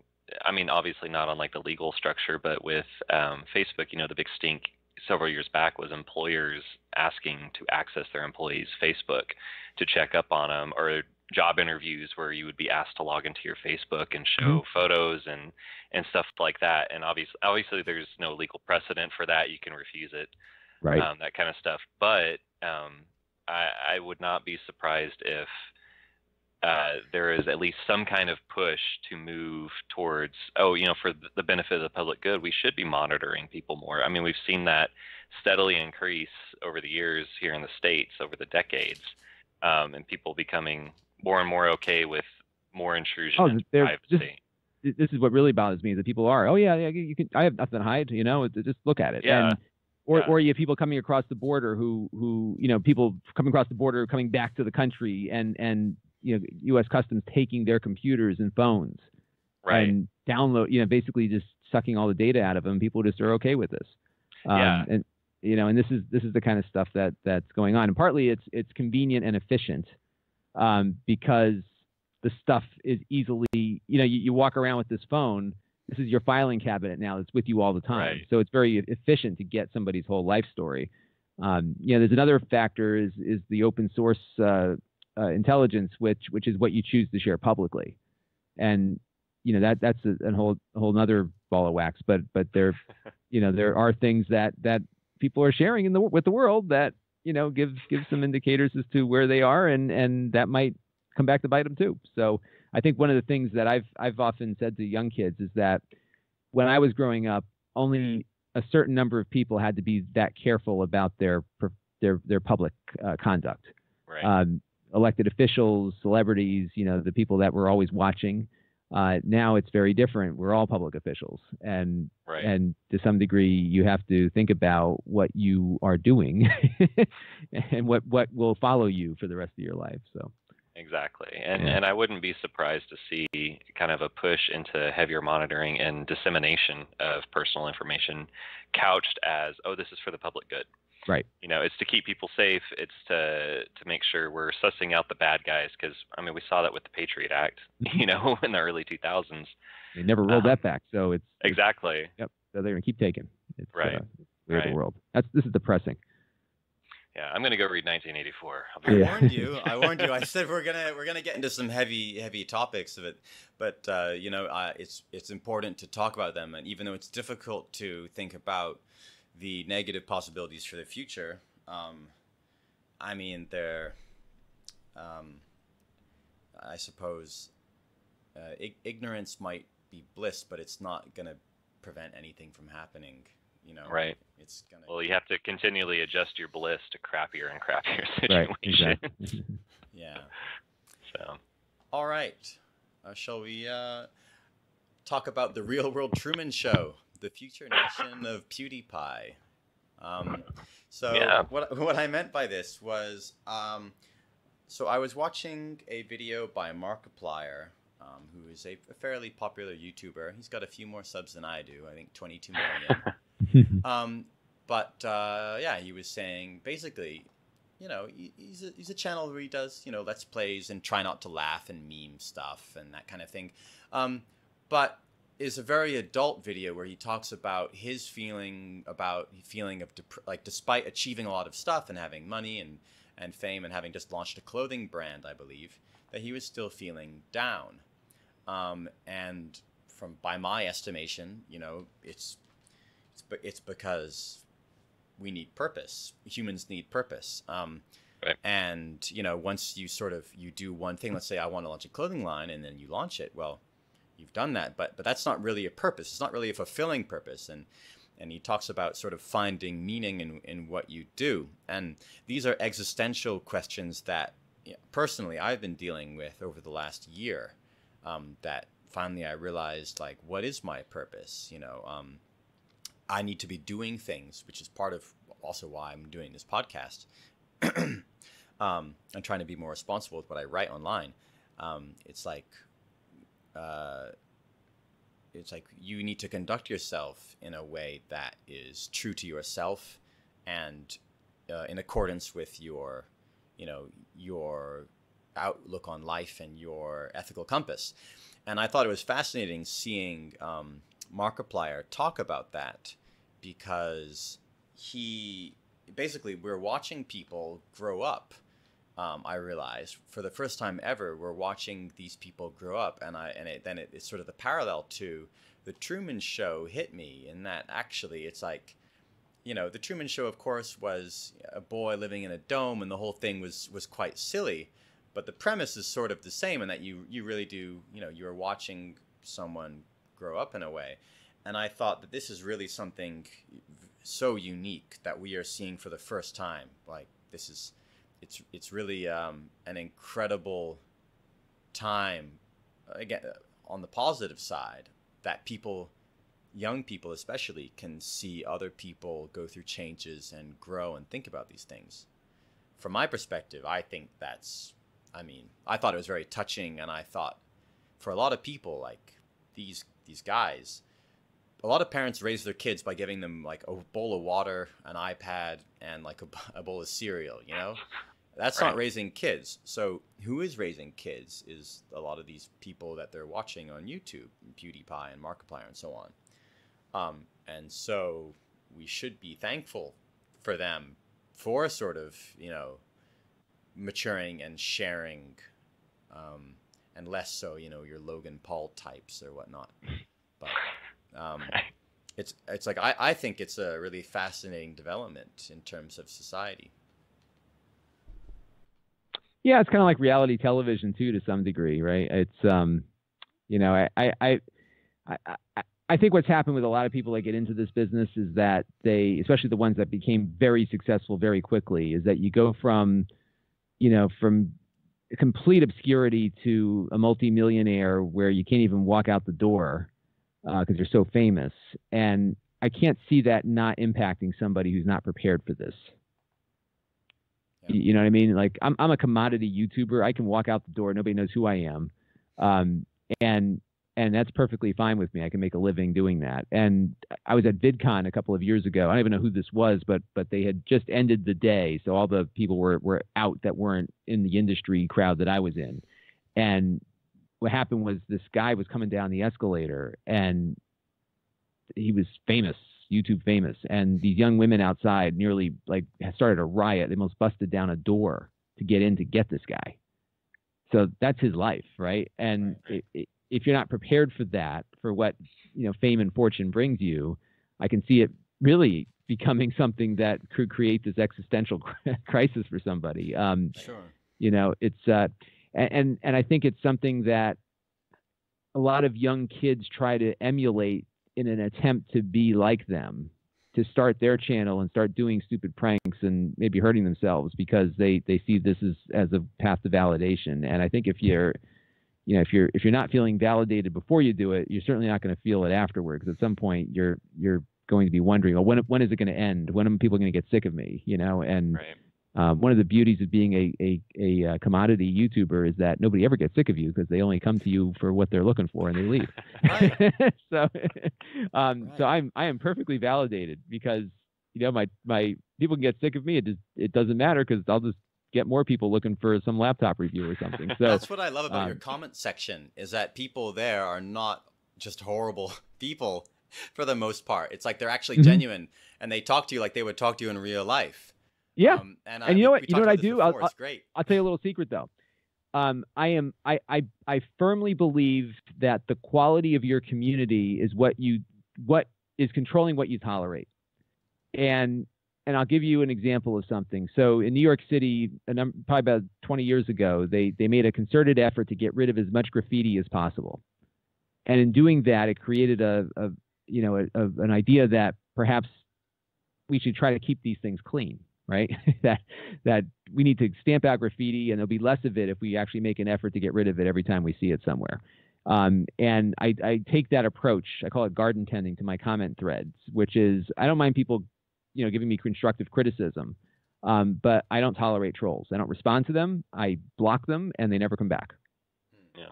And it's something people, oh, how dare you censor? No, look, this is my channel, and I'm not going to allow you to walk in my house and take a crap on the carpet. So why would I let you come in and just spew crap that doesn't get anybody anywhere? And you know, the thing that I think makes a big difference in a community is defining, like we go back to our morality discussion, defining what we find acceptable in the community, and clearing out that garbage makes room for good discussion.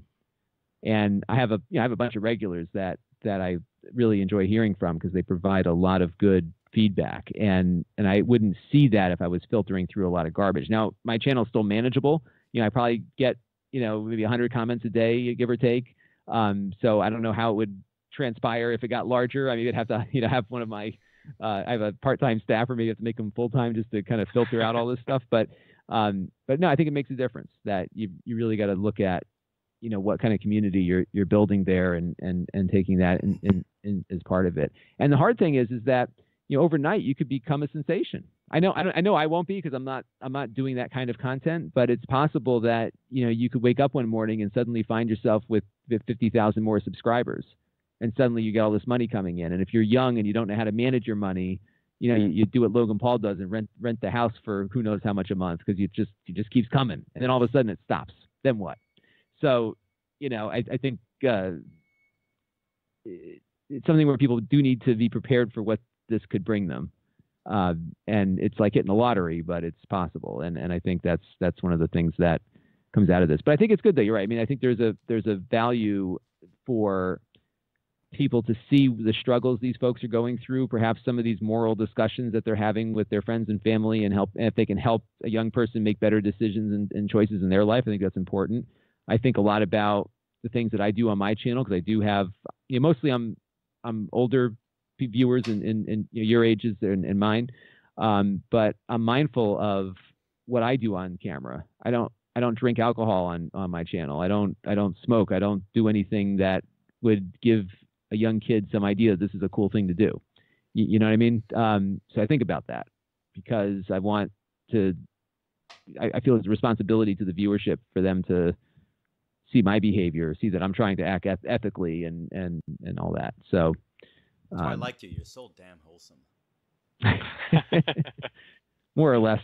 I'm on the local school board, and I'm in a small town, so you can't. You gotta really model good behavior. Yeah. The kind of the other angle I wanted to get at was that guys like, let's say, okay, PewDiePie. By the way, subscribe to PewDiePie. Tell them beat T-Series. Okay, I'm doing my part. You do yours. They've got 75 million subscribers. All right. I live in Hong Kong, which is you call it a region, of around 8 or 9 million people, and it's incredibly dense. Basically, we're at the point where these individuals, people, okay, like PewDiePie and others, have a following. Now, of course, not all these people are watching every video, right? Right. But there's a fair amount of them, okay? Even if it was 10%, we are getting to the point where a lot of YouTubers are getting the amount of sort of influence equal to a small country or even a large country. And I was thinking at some point, again, like we talked about, some of them, okay, people, they think about things as they grow up. They sort of grow a conscience, and they create like a moral system.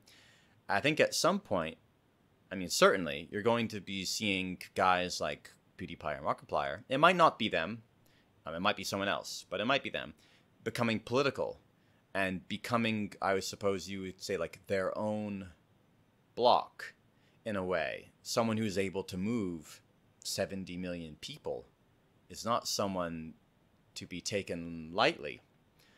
And I was thinking about, in the future, are these people going to play, potentially that big of a role? Might they play that much of a role in politics? So I'm just thinking that right now, for the most part, it's all fun and games, but at some point, these people that we're watching grow up, they are going to grow up, and they're going to have their way of seeing the world. And I think that we might, be on the verge of seeing like incredible social movement or change happen. Of course, if YouTube allows it, right? And they might not. Yeah. People who are able to, if you think that something is worth talking about, okay, and you have 70 million people watching, that's going to, you can move things. Oh, yeah. Well, I'm just glad the U.S. Constitution prevents PewDiePie from running for president. That's my... But that he would be elected as well. Yeah, exactly. But yeah, they might. I would hope they would. Within reason. I mean, if they're willing to take it seriously, right? I think there's a responsibility that you have when you have an audience that size, when you're influencing that many people, to have to first of all act responsibly, but also to use that responsibility, that if you notice something that is wrong or unjust, that you try to set it right. And I think we're going to see that more globally with some of these creators, perhaps. And traditional media has totally failed in that regard. There's no ethics in there because it's all about, getting people to click the headline and not about being responsible. And that's the tragedy of PewDiePie and the Wall Street Journal, that they ran a hit piece. A complete fabricated hit piece about him being a neo-Nazi, which, just patently absurd if you've ever followed him, or if you had ever done anything except peel through hundreds of hours of video and trying to take little excerpts out of context. And it's like, I think the era of media, we're at a paradigm shift here. And don't forget too that the Wall Street Journal, owned by Rupert Murdoch, has been at war with Google for a long time. So anything they can do, and if you think about it, it actually accomplished a lot for him, because that incident led to advertisers pulling their marketing from YouTube. Yeah, it changed. Yeah, it Disney fundamentally changed how YouTube works. It costs a lot of money. It costs Google a lot of money. And so Rupert got his, Rupert's he's actually been trying to get through legal means, and it looks like they're making some progress in Europe on this, that even the act of linking to a publication could be considered copyright infringement. Right. Because he's a media gatekeeper, and that's the, that's where he needs to be. Now, that said, YouTube did have a problem with brand safety, because PewDiePie aside, the fact is they were running advertising on flat out racist content. Not the stuff PewDiePie was making, but flat out racist content, right. and that exposed a lot of that. And as a creator, that angered me because this is where I'm earning my living. So Right. if Google's not doing everything it can to prevent, first of all, that content from being on the platform, number one, but number two, to prevent it from becoming monetized, that the brand safety was so poor that this was able to happen. That's of concern, and I think it actually ended up being a good thing, and it was great for me because when YouTube got very particular about who got advertising, the wholesome Lon.TV tech channel did better. So I actually saw it actually was noticeable in the revenue change there. So it was good for me in the end. But at the same time, I think it does speak to the fact that there's going to be a concerted nonstop effort on the part of traditional media channels, and not all of them are bad, but Rupert Murdoch has a lot to lose, and he's losing a lot to Google and the advertising that they have drawn away from traditional media. It's substantial how much they have taken. The advertising market grows every year, but it hasn't grown enough that the impact of digital platforms that Rupert Murdoch and other media owners don't control is it's still a big deal. So that's the world we're in, and I'm convinced that it's going to be harder and harder for these platforms to be able to be as free as they are if we're not vigilant. Well, and it's going to be interesting too, like you were talking about, Doug, is how these YouTubers kind of step into the adult world of politics and influencing, because we've already seen that with like Hollywood celebrities, George Clooney and people like that. They have a lot of power and they have a lot of influence, and they use that sometimes for a political slant. Support this, don't support that, so on and so forth. YouTubers now are getting to that point of celebrity where they can directly influence millions or tens of millions of people that will act upon that. But YouTubers have something that those Hollywood celebrities don't. It's they have this relationship with their viewers. They comment directly to them. As we talked about, these videos are, kind of like a Truman show of their life. So their viewers feel much more invested with someone like PewDiePie or Markiplier than they do with someone like George Clooney, who's this, kind of far off, lives in another state and feels like it kind of thing. Whereas PewDiePie, it's like he's in my living room every night, and Lon, to speak to that point, I think traditional media sees that, and they're feeling a little threatened by that because these YouTubers are getting so big that they can now directly access their viewer, their content consumers. Traditional media has never been able to do that. Right. They've never been able to have such direct, hard, clean access to the people that consume their content. There's always through all these channels or gates. And so, I totally agree that media sees that and they feel threatened by it. And so they are going to kind of hammer down as much as they possibly can on these platforms. And, that's, like you said, Murdoch's been in a war with Google specifically, I would think, on YouTube. We also see that with other video sharing platforms, just different outlets trying to hammer down on them because they don't agree with it because of the threat that they see. So, and this is getting a little off topic, but platforms like BitChute, which were alternatives to YouTube, that, it's more of like a kind of torrent streaming kind of deal, or torrent based kind of deal. But they were much freer in the content they allowed on there. And, they got deplatformed out of nowhere by PayPal and these other companies that don't want to be associated with it. And so you're seeing this now not just happen between traditional media and YouTube, you're seeing it happen between non-traditional media and other non-traditional media. As long as, if they don't agree with what we're trying to do and the agenda we're trying to set, we're going to do our best to attack them, deplatform them, hammer them down, however. And so it's just interesting to see that shift from traditional media attacking non-media to non-media attacking itself. Right. I think because of the direct contact and direct influence that these content creators have, that holds way more sway than a mass amount of numbers. George Clooney reaches hundreds of millions of people, whereas PewDiePie reaches several million. But those several million that regularly watch PewDiePie are much more likely to respond to something that he would put out than the people that will go and see a George Clooney movie. Right. All right. I think we can talk at this point about Apple, a little bit about Apple in general, with I suppose a focus on the new iPad Pro and the MacBook Air, Lon.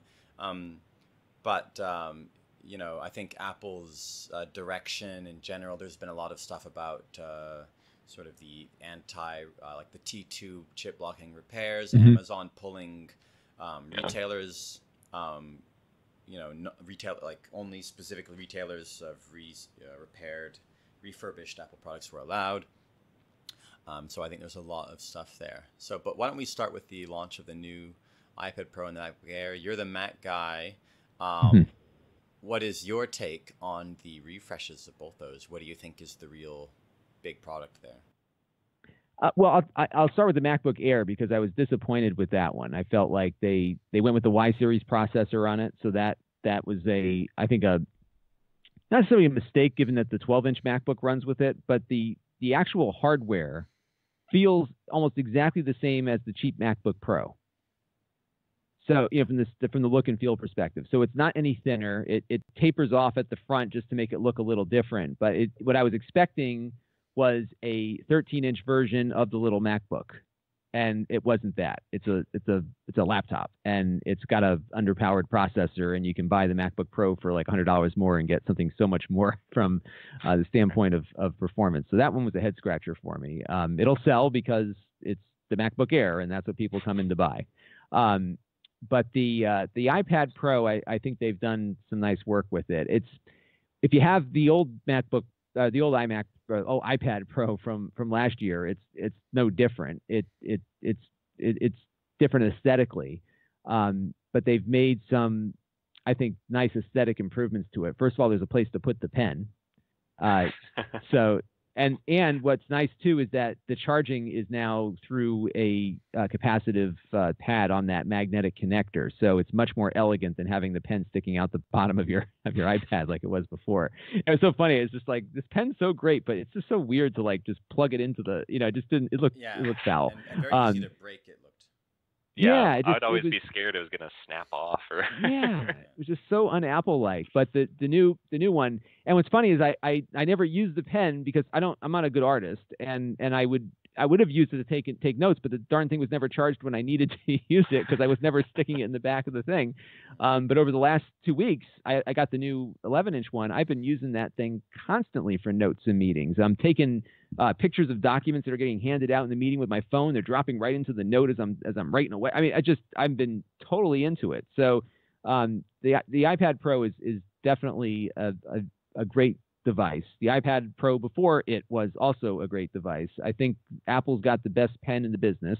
I've now looked at all the pens, including the Lenovo pens, the HP pens, the Microsoft pen, and now the Google pen. And there's nothing better than the Apple Pencil. All the pens. Really all the pens. But the Apple Pencil is in a class of its own. It is, and that's one thing I give Apple a lot of credit for, is that they make stuff work to the point where the customer doesn't have to think about it, which is why I think people like us sometimes have problems with Apple, is because they decide what we should be doing. Right. But if you're okay with that, and what's funny is sometimes I'm okay with that, not all the time, but when I'm sitting in a meeting writing notes and wanting to keep up and focus on the meeting, I don't want to focus on my technology, and the fact is it works. And that's one thing I think that they've done a great job with. So yeah, the other thing about the iPad Pro that strikes me is that they keep upping the horsepower, yet nothing takes advantage of it. Right. And this new one is the most profane example of this, is that the you can benchmark it at like i5 whatever, but the graphics capabilities are in league with probably an Xbox One from a couple of years ago. But there's nothing that takes advantage of it. In fact, day one of the device, when I'm reviewing it, there's nothing I can even download to show what it can do. And they still haven't even scratched the surface of what the first iPad Pro can do. It's like an NVIDIA RTX. Yeah, exactly. And And what happens is and this is partly the problem with the app market, is that nobody's paying $60 for an app. So the result of that is that everyone's making apps for a majority of the market, which is the $250 iPad 9.7, or the iPad that mom bought 4 years ago and is still using. That's what they're targeting. So you're not seeing the innovation of applications to take advantage of what the processors can do.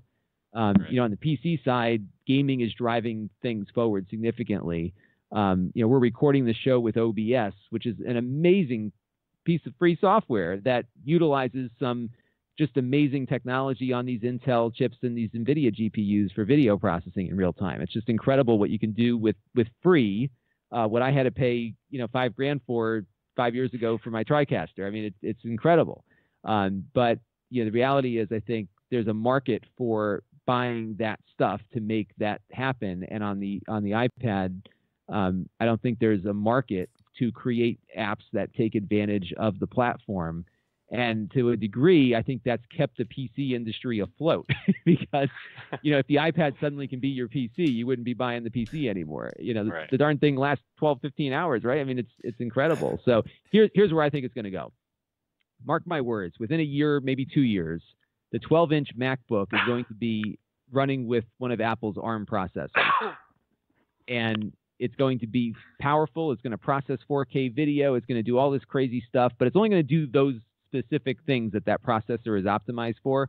But that's going to be the killer ARM-based PC, and Apple's going to do it. And we're seeing, you know, some hints of what you can do with ARM with those Windows devices. They're, you know, with the Qualcomm chips, not quite there, but they're actually better than I expected given what they're doing. I think that's where things are headed here, is that Apple's going to try to get that ARM power into a Mac where developers can find some margin in creating software that can target that kind of processor. Because you think about the power efficiency of that iPad Pro and what you could do with it is, you know, I think is going to be pretty remarkable. I would love to edit 4K video on a 12-inch MacBook. When I travel, I take my 15-inch MacBook Pro with me because my 12-inch can't edit video very efficiently. So that kind of stuff is real, and I think that's where they're going to, you know, probably take their development, because the iPad is completely underutilizing what it has under the hood. Yeah, and I want to echo that. I mean, it's the iPad Pro has always been in this weird spot where it's like it's a nicer, more powerful iPad, but that just means you can watch YouTube faster. Like, I mean, exactly. I mean, like, to give you a story, and I work at a school district, and so they supply us with technology to make stuff run. And one of my colleagues got a 10-inch or a 12-inch iPad Pro a couple of years ago. And I was like, oh, that's cool. What are you going to do with that? And he's like, probably watch YouTube at home on it. You know, so I mean, it's a several $100 device that has the capability to do these incredible things, you know, that can create content easily, that the UI is fluid and everything it has the horsepower to do a lot more than what it does. But like you were saying, there's just not the software to take advantage of that. And I was hoping with the new iPad Pro that we would see a push. We haven't seen that yet. It is still new. And so people like Adobe or other companies may start pushing applications out that can actually take advantage of that horsepower. But it feels kind of like a testing ground for Apple to see, like you were saying, to see what ARM can do, because that may be the next step that they're pushing to compete with Windows on ARM. ARM is more power efficient. It can be cheaper. It can be easier to work with. And if you can get it that powerful to where it's on par with a Core i3 or Core i5, but it's much more power efficient, or it can manage battery life better, then why wouldn't you? And so that's kind of what the iPad Pro feels like right now, like a prototype for, like you were saying, a future MacBook down the line. The MacBook Air, I was excited they were bringing the line back because that's been my favorite Mac device. My wife has a MacBook Air from 2013 that we still use. It's long been my favorite MacBook, and so I was like, yes, they're bringing it back, high-res display. And yeah, I was disappointed too. It feels redundant.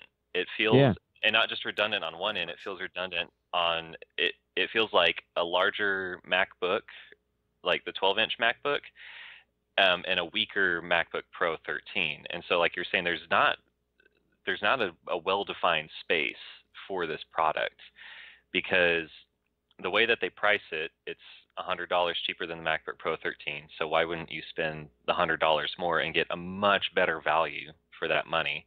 But at the same time, it's not as svelte or portable as the regular MacBook 12-inch. It's weird. It just feels like they're like, yeah, here's the MacBook Air, love it, but they didn't do anything with it. It feels underdeveloped, and it feels like it was more of an afterthought. Mm-hmm. Like they had promised, oh, we're going to bring MacBook Air, and then they're like, oh crap, we have to present a MacBook Air in 2 days. What are we going to do? Yeah, let's just shave off the front of it and just push it out there. And I think the big concern with Apple that I have is that Steve Jobs, when he came back, just simplified the product line. There was good, better, and best.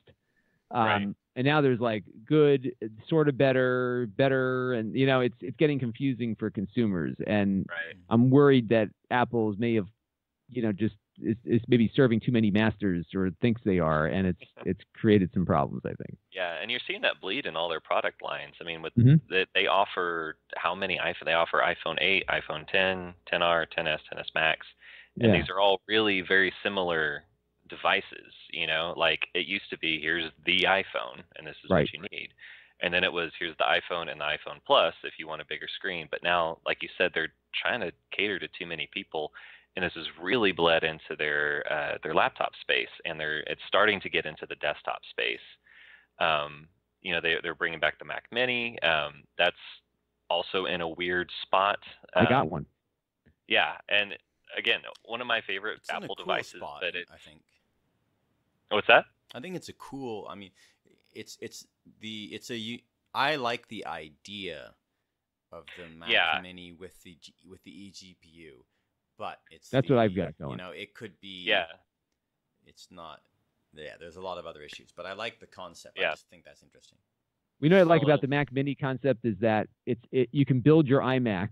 See, this is how you build computers with Apple. You buy like multiple components, but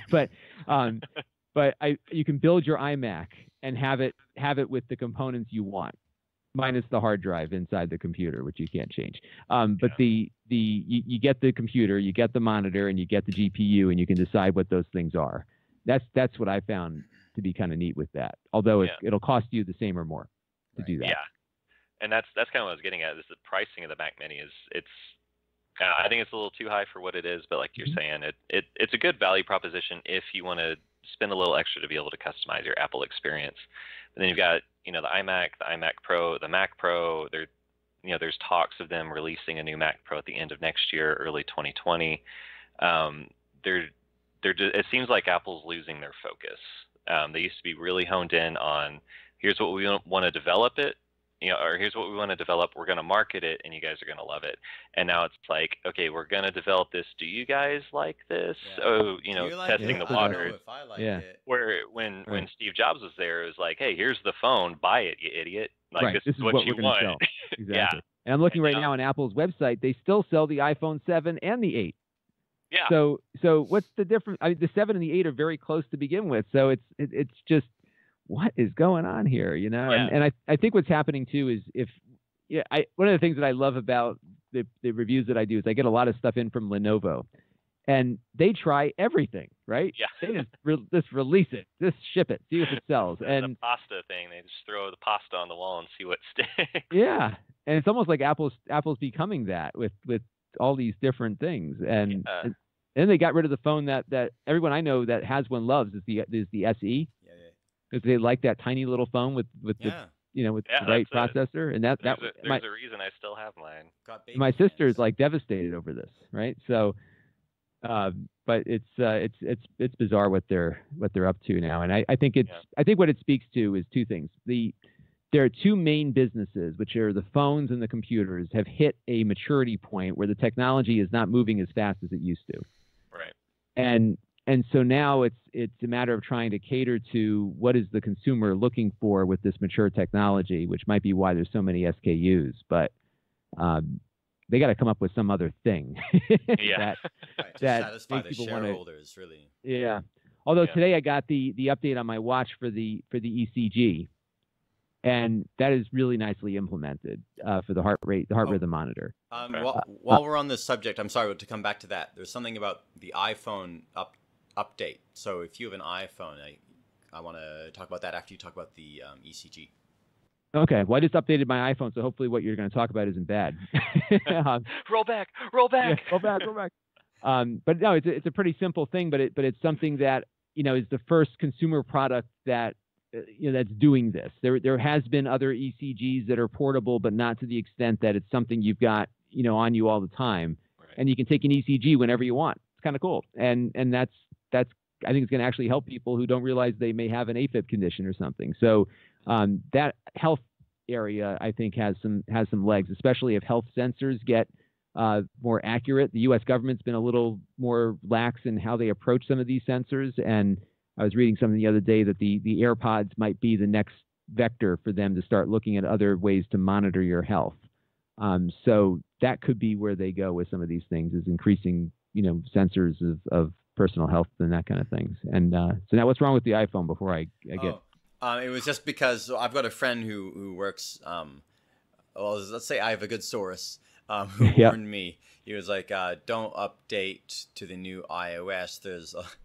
He said that they've been seeing a lot of bugs about battery drain, and there's a lot of new systems running in the background that are hidden from the from like your power monitor app, so you won't see anything taking up. Like, you won't see that it's taking up more battery, but he said that he was seeing crazy drain. Lots of other people were. So yeah, keep an eye on that. He said there's a lot more kind of processes keeping track of stuff. Wait for the point release then, right? Yeah. Or the next sub point release. That's a good practice with Apple. I did notice iOS 12 seemed like 12.0 was super buggy. It felt like we had articles being written on that on the on Notebook Check, a little plug there. But it felt like we were writing articles about that every single day for a while. Like, hey, there's this new bug in iOS 12, and so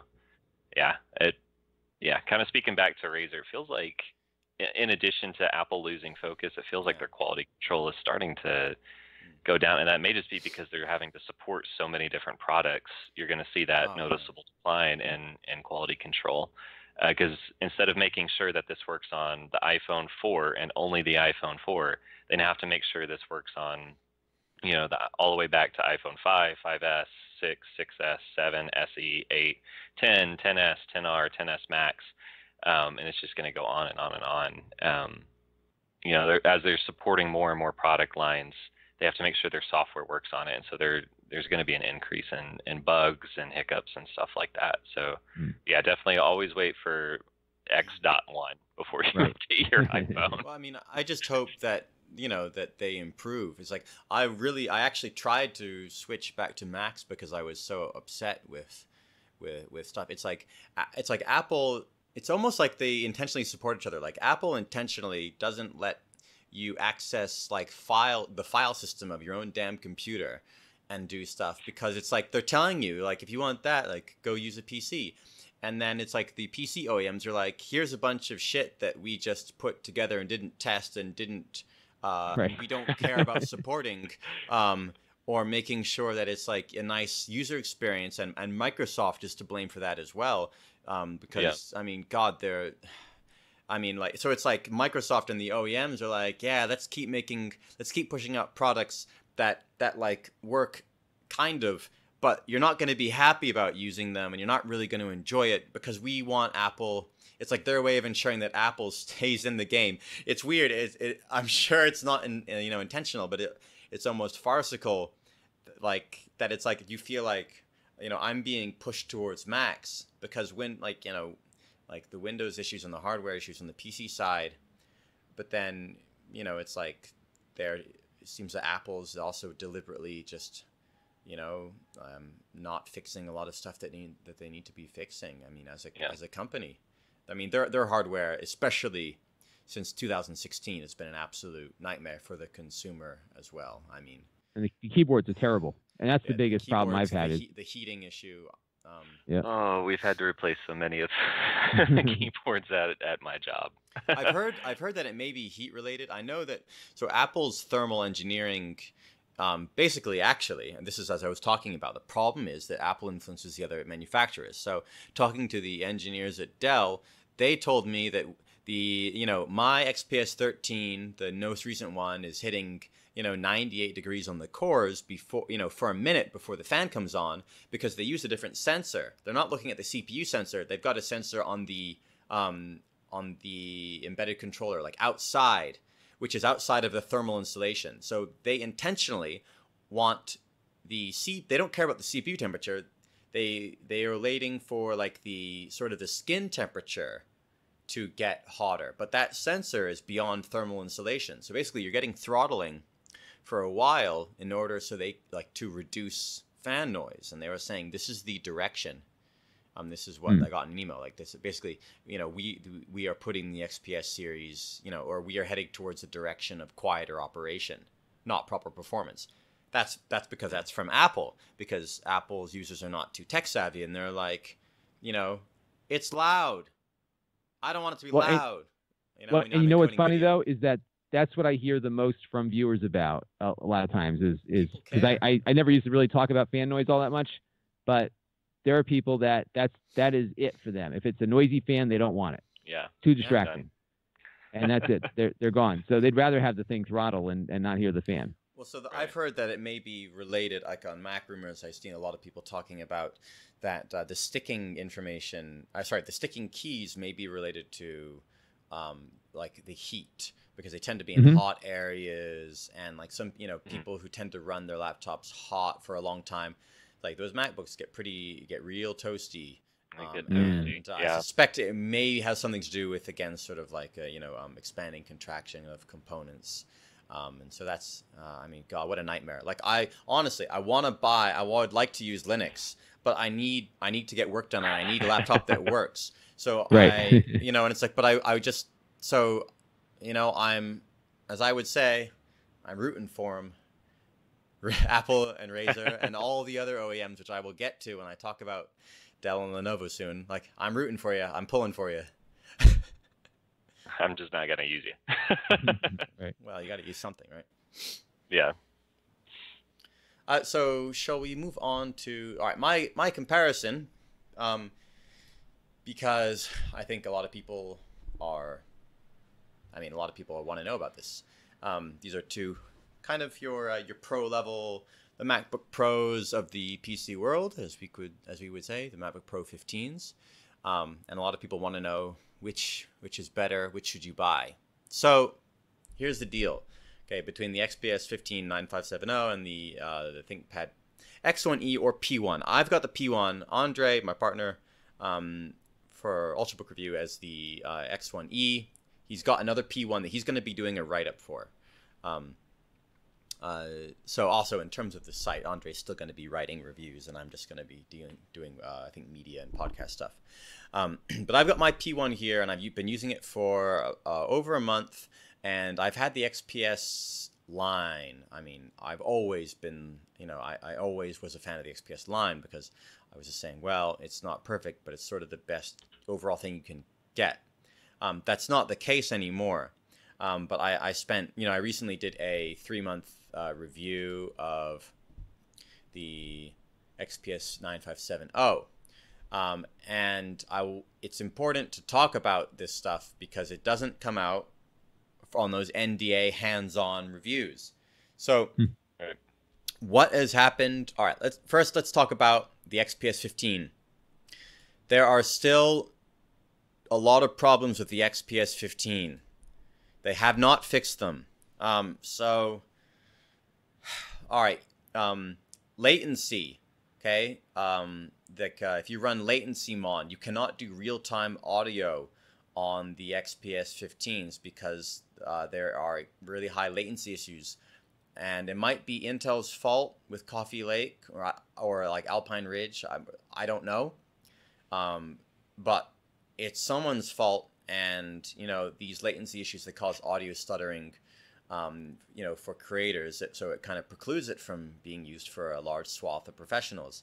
There was the CPU throttling, the power limit throttling, which was what the Apple MacBooks exhibited, was a bigger issue for the 9560. The 9570, the most recent XPS 15, that was less of a problem, but there are GPU throttling issues. So Dell, in a BIOS update that was unrollbackable. Also, this BIOS update broke the touch screen. So they released a BIOS update without saying what the notes were. Okay, no major fixes or improvements. Right? They didn't mention it. They lowered the GPU throttle point from 78 degrees to 74. Now, if you know much about Pascal and the GTX, well, like the 1050 Ti's, these things run basically 77, 78. And they throttle themselves in terms of turbo to keep it. So they'll turbo pretty high. Like Pascal will turbo more than the previous generations. And so that impacts performance a lot. But this happens after the reviews, right? So thermal throttling, we might not notice it on the GPU in the review session.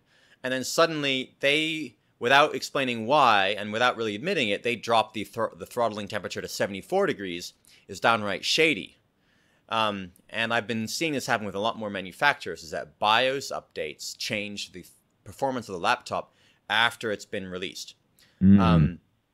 And the most recent update did worse than that. So apparently now they still didn't fix the GPU throttling point, and I believe Dell is even pretending that they were not told about this, or it's not a problem, sticking their head in the sand. But there's an additional bug with the XPS 15s, which is that if the GPU turns on at a temperature below like 44 or maybe 41 centigrade, it will not upclock. So it will throttle the dedicated GPU when it's too cold, and it will not put the clocks up. So it will run like a slideshow. So what you would have to do is you have to get it heated up by the CPU first, so the idle temperature of the GPU is above like that 40 degrees, then re-enable the GPU with the program after quitting, and then it'll be running properly until it hits 74 degrees, and then it throttles from that. And it's just, this is not okay. It's not okay, Dell. Frank Azor, it's not okay. Please stop. Like, these machines, basically, and I think the platform has a lot of issues since perhaps its inception. And again, this might be Microsoft problem. Modern standby being broken. Like my XPS 15, the new one, I would be getting like 2% battery drain an hour, sometimes up to like 10%. Every time I took my laptop out of the sleeve, it was hot or warm, even though it was in modern standby. The other thing, Dell disabled modern standby. So, sorry, they disabled classic standby, and they only enabled modern standby, aka cell phone standby, which is not real standby. So, it used to be there's a BIOS option in the XPS, which let you put the laptop in classic sleep mode. You know classic sleep mode. We all know it and love it. You put the laptop to sleep. It stays frickin' asleep unless there's something really, really rogue going on. Modern standby is basically it goes into a lower C state for the chip, but it still is intended to connect to the internet, exchange telemetry with their servers, drain your battery, etc. So, again, Dell, without saying anything in the update patches, takes out the option of old sleep and forces modern standby. And they say, this platform doesn't support classic sleep. Use modern standby. Well, modern standby is broken, is more broken. And it's broken in serious, like the laptop is hot in your bag, that kind of thing. That's not good. Right. But there's issues with the CPU not properly downclocking to like a lower power state.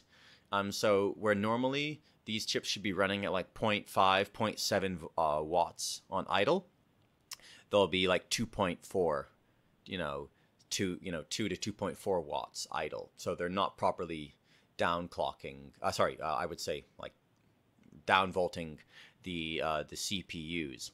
And so that's hurting battery life. And actually, I think this might be an Intel firmware bug because I've seen it in a lot of machines on Coffee Lake that are getting poor battery life than they should. They're idling. Those CPUs are not. They're not idling the way they should. So there's a lot of stuff wrong with the XPS 15, okay? And it's still not fixed. We're getting close to 1 year. And as a reviewer, I don't know what to tell someone honestly anymore. Because if you need something that just works, I wouldn't recommend it. And I don't think these problems should still be problems. From what I know, I have my sources. Dell outsources almost all this stuff to the lowest bidder. So their development is done, like their firmware BIOS development is done by a subcontractor who gives them code and they compile it. And that's how they put up stuff that bricks machines sometimes, so that doesn't fix what it's supposed to fix. The management needs to I think it needs to change, because they're too compartmentalized and the left doesn't know what the right hand is doing. And there's all kinds of stuff going on with these companies that just seems like people don't really care. Like the websites are broken, for the longest time. Lenovo as well. So I don't know what to say about the XPS 15 other than that, like, it's nice, it looks nice, but there are too many remaining problems with it this long out of the gate that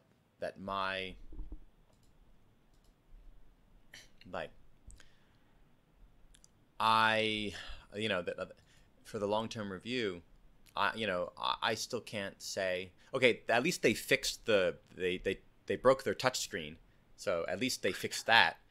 But it's still not working properly, and I wouldn't recommend it, honestly. I don't want to support that. Right?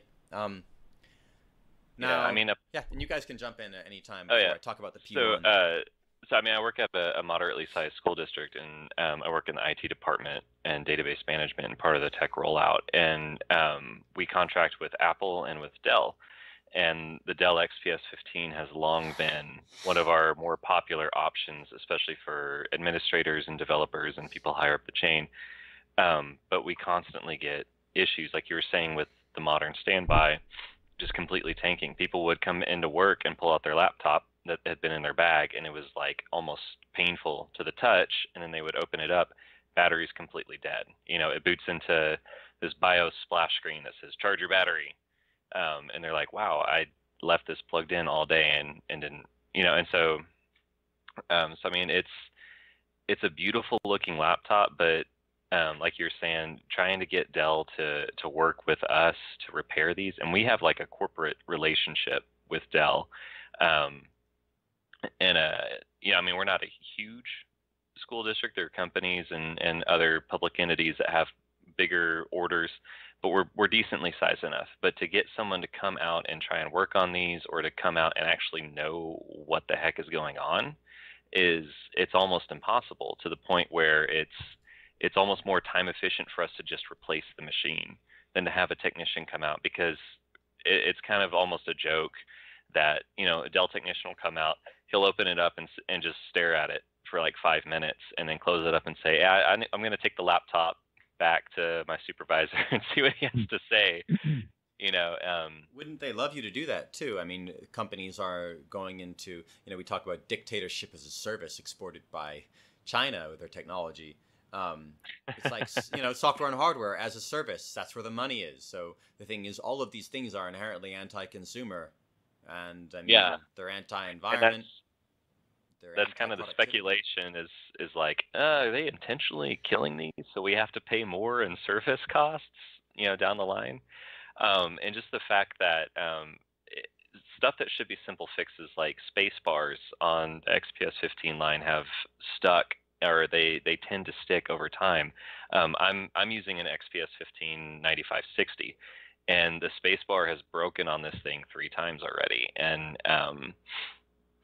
it's a problem that's not unique to my machine, and it's a problem that's not unique to this model. The 9550 before it had the same issue. The 9570s that we've rolled out so far this year have similar issues, and it's like, okay, we can't be the only organization that's having something that should be simple to fix, like a keyboard, and it's always the spacebar, one key on your keyboard sticking. They should be aware of this, but it feels like there's no intent to fix it, because that costs money to R&D or redesign or whatever. But and then on top of that, kind of being cynical, they would lose their cash cow in calling out, spending $100 to have a technician come out, take the laptop apart, refit a cable, that should have already been fit, and then just sticking it back together and handing us a bill. Like if they fix the keyboard, we can't be charged for that service anymore. And so yeah, it's becoming a nuisance to the point where we're reconsidering entire relationships that we've built. I mean, I don't think it's going to happen because we're a public organization. We move at the speed of molasses. But people are getting so frustrated that we're having to rework software to work with Macs because so many more people are moving to Macs. And MacBooks have their own problems. We've been rolling out the new MacBook Pros 15s. And like I mentioned, we've had so many keyboard issues with those. Right. But again, going back to our conversation on Razer, the difference is we'll call Apple and they're incredibly friendly. They come out, they know what the issue is. It still costs an arm and a leg, but we don't get this massive runaround. We're not left in a lurch for weeks or months at a time because part of it is because they already know what the problem is. The other part is because they value that customer service. And so it's becoming problematic with Dell, which is a shame because Dell's a company that I've loved. It's a company that I've held in high regard. And like you're saying, Doug, I can't recommend the XPS 15 to anybody because there's so many potentials for failure. I know people that have this, that use it for video editing and audio editing and content creation, and they're fine with it. But for every one person I know that's never had a problem, I know 2 or 3 that they've had to send it back or RMA it or just completely switch platforms. And so the fact that it's happening to a PC company that used to be renowned for its customer service it's disappointing, and it saddens my heart to see Dell do this. What is this heart you speak of? I mean, the thing is, I wish that I wish that they would pay more attention to this kind of thing. But it just, Dell went private, and I think that was a good move. But they're still being pulled by some strings that they should not be being pulled by. Yeah. Right, and they're looking at going public once again, and I think that undoubtedly there's probably some uncertainty within the organization that might be impacting the reinvestments in these departments, or maybe leading to them taking different approaches to BIOS development, as you mentioned, and some other things. So, but again, it comes back to the fact that I think you get a couple things. One is the tyranny of the default, right? So your situation with the educational system is a great example that it's too hard to shift. Or a customer who buys a thing and doesn't push it to its limits is never going to notice some of these things, right? It feels a little slow, but yeah, I think in the consumer's mind, to some degree, this actually works in their favor because most consumers think the computer gets slower the longer they own it. So right. it's that's what just happens. Yeah, it just happens. Oh, I guess I must need a new one now. And so and the harder part is for these companies from the standpoint of support is that next year's computer might look the same on the outside, but inside it's totally different. It's not the same thing at all. And so it's getting harder, I think, for these companies to to even prepare and support these things because the internals change so dramatically from one year to the next, and then the next rev is better. That's been the fun part about doing what I do is that I've seen now 2 or 3 revs of hardware, and they do get better. Yeah. It's unusual. The XPS 15 is going in the opposite direction, but I've seen things that I was knocking a Lenovo computer for get better in future iterations. It's intriguing to see where it goes. So now, well, I guess I'll talk about the X1E and the P1. So the only difference for the uninitiated between the P1 and the X1E, which are the 15-inch sort of slim and sexy but high-performance new ThinkPads, is that the P1 it uses a i7-8550H, as opposed to the slightly lower clocked 8750H. It can also have up to a Xeon CPU, but it doesn't matter because it can't reach those speeds anyway. And I believe it supports ECC memory, and of course it has a Quadro GPU. Mine has the Quadro P2000. So let me do a run through. First off, I really like the P1. I like it more than the XPS 15. I'm a ThinkPad fan. I've got an X240. This is a T470. I've got an X61 here in quite good condition. I still use a typewriter. And it's got most of the things that I love about ThinkPads going on. So in terms of, let's say, the fit and finish, and I'm going to, at each point, I'm probably going to compare this to the XPS 15, because for a lot of people, you know, that's the competitor. The fit and finish is, it's not as solid feeling because it's a bit lighter. But it's significantly lighter, and that is actually quite nice for the X1 Carbon. Or sorry, the X1E and the P1. So it's 3.7 pounds for the FHD, wow, which is really noticeable. So when you're talking weight, I really like that, and that's possible because of the carbon fiber, you know, and what would you call it? Composite material sort of chassis. So feels pretty sturdy. I haven't had issues with the paint coming off like on the X1. The annoying thing is fingerprint and sweat, which is not great on these because it's a little bit, the older ThinkPads didn't have such a problem. They had a little bit of a different material. So that's pretty... like a grit. Yeah. Like on my T470, it's got a bit more grit. And so fingerprints, yeah, but I love the fact, you know, on ThinkPads, the screen goes back 180 degrees. That's great. It's thin, it's light. Pretty thin bezels, camera up top with a shutter on it, which is quite nice. Yeah, so overall fit and finish, I would say it is a ThinkPad through and through. And it looks, I would say it looks like it's, the design on the XPS 15, I would almost say it's like 90% amazing and then they didn't finish it, is how I would describe it. Like if you look at the FHD like version of the XPS 15, it's like you kind of feel like they just didn't finish. So it almost feels a bit unfinished and like, or somehow a bit cheap. It's like luxury cheap in a way. And I don't know if I can describe that well, but I can say that the P1 and the X1E, the fit and finish is a completed product. Like it looks like that a complete amount of thought went into everything. And I think that's what I'm getting at. Just like with the XPS 15, you feel like they did what was just good enough and they didn't really think about it all the way. And the design of the P1, it goes all the way, which I really like. Now for I/O, it beats the XPS there because it's got 2 Thunderbolt 3 ports, plus HDMI, and 2 USB-A on the right side.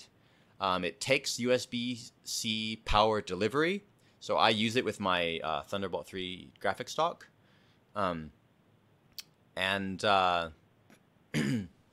Yeah, like that's how I use it. Hooked up to there, so it charges. Camera is okay for that, and of course, in terms of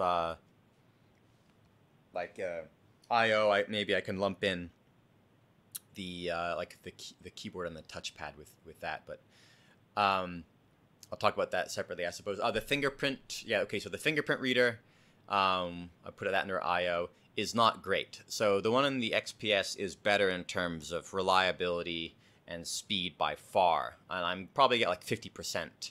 I've added all my fingers. Like I've added one finger 5 times, I think, and I'm still at like 50% detection. And I'm not sure why, but the only benefit is that there's hardware. It's sort of like the Apple chip. The password information is not kept in software on the machine. It is on a chip under the fingerprint reader. So it's secure. It's secure at least. But it does not work properly. It's too secure. Yeah, right. Better safe than sorry, I suppose. Now for the display. All right. Dell's displays. Okay, I have the FHD. Andre reviewed the X1E with the UHD. From my experience, the new XPS 15 has the much better displays when you get a good one. Because a lot of times on the XPS 15s, you get uneven backlighting, you get uneven like color, a bad backlight bleed. On the FHD model, you'll find that the display is not centered in the bezel. Yeah, you pointed that out, and I can never look at mine the same now. I know. I'm very anal about that kind of thing when it's something that I spend money on myself. Now, Lenovo or ThinkPads are famous for having bad displays. It's a running joke. It's not a ThinkPad if it's got a good display. And I think Lenovo seems to be trying to pressure people to upspend on the 4K, and then they'll leave, like an HD or like a really poor quality FHD. There are two panels, I believe. One is BNO, the other maybe Innolux. The first panel I got was an Innolux on the P1. It had bad backlight bleed, really bad IPS glow. It just looked quite terrible for a laptop that I spent around $3,000 on brand new. It's around half that price now, unfortunately. But yeah, so I did use my warranty. So they came here when the parts came in, and they swapped the display to a BNO panel, which is much better, much higher sRGB. There's no issues with backlight bleeding. So I'm quite happy with the FHD panel that I've got in my now, but it still doesn't match the potential high point of those really nice XPS panels. They've got great contrast. Now, I haven't seen the 4K. I like touch personally, but the thing is, in terms of battery, the P1 only has an 80 watt-hour battery compared to 97 in the XPS. And again, there are some power draw, like optimization issues that remain on the platform. Battery life, I get around 8 hours on the FHD with an undervolt. On the UHD, I would just say that I think the battery life is not enough for me, who takes my laptop to work and uses it all day for 10, 12 hours on and off. But if you're going to use it like docked for video editing, or you're not going to be taking it around all the time, then I think the 4K would be great because it's HDR. Though personally, I have not seen it myself. So again, Lenovo, you can do better on the displays, and you should. Now, keyboard. All right, this is an interesting one. So the XPS 15 has a worse feeling keyboard, but I type a lot faster on it, and I type it on it more accurately. The reason is that, well, for me, it's a shorter throw. So I think it's 1.3 millimeters versus 1.8 or 1.9 at least on the P1. Now, the keys on ThinkPads feel absolutely incredible. It's like getting a massage on your fingers. It's wonderful. But the problem is that there is a key detection algorithm issue on a lot of ThinkPads. And this is apparently, from what I've read, you can read up on it on Reddit. It's related to like an old IBM algorithm that was somehow left over in the firmware. Basically, when two keys are pressed close together, like within a few dozen milliseconds, there's the algorithm that determines which key actually was pressed first, like through the polling rate, just says the right key is always pressed before the left. So it like groups them up at the same time, and then so let's say like if I type AD really quickly with 10 milliseconds in between like AD, so I can reproduce this by typing download, right? Every time I type download quickly, I type around 100 words a minute. Every time it goes downloada, LODA, downloada, LODA. I have issues with E as well. So, if I'm writing a word that maybe has like an E halfway through, that E will come after the letter that I pressed after the E. And this causes me pretty frequent typos. I've been trying to report this to Lenovo. I posted it on their forums, and I've called them up, and I've reported it to Lenovo support here in Hong Kong several times. They offer to exchange the keyboard, but I tell them there's been a lot of experimenting. It's the firmware. And so they fixed it, actually, on the E480, I think. But it's still a problem on the T480 and the T470 and the X1 and the P1. So it affects a lot of models. So if you type quickly, like probably above 70 words a minute, you're going to get consistent typos on this keyboard. And so again, like this is why people buy ThinkPads. So sort out your firmware, Lenovo. about the keyboard there. But it is a wonderful keyboard, and and I do generally really enjoy, like for me, I fixed the typo. It's not the end of the world, but you know, it's not something that I have to worry about on the XPS 15, you know, and you know, that's it. I think basically there's area for improvement. So I don't want to just flat out say it's amazing. Now input, it's got a nav, like the nav stick, the track point. Those are absolutely wonderful. The reason they are wonderful, the Verge, the guy who doesn't know what a track point is for on the Verge, who doesn't know what the buttons are for. Okay, the track point is there so you can keep your keys. You can keep your fingers on your home row and type without taking one hand off the keyboard to use the mouse pad. So you can type and use the mouse without taking time to reset your hands so you can be more productive. That's it. So once you get used to it, it is amazing. It can also let you be more accurate. The other reason I really like track points is that when you're in tight quarters, like on a small bus or if you're flying economy, you don't need your elbows out. So actually, like when you use the mouse, so it actually takes up less space and it's a little bit more ergonomic, I feel. All right, so now performance on the P1. So this is kind of interesting.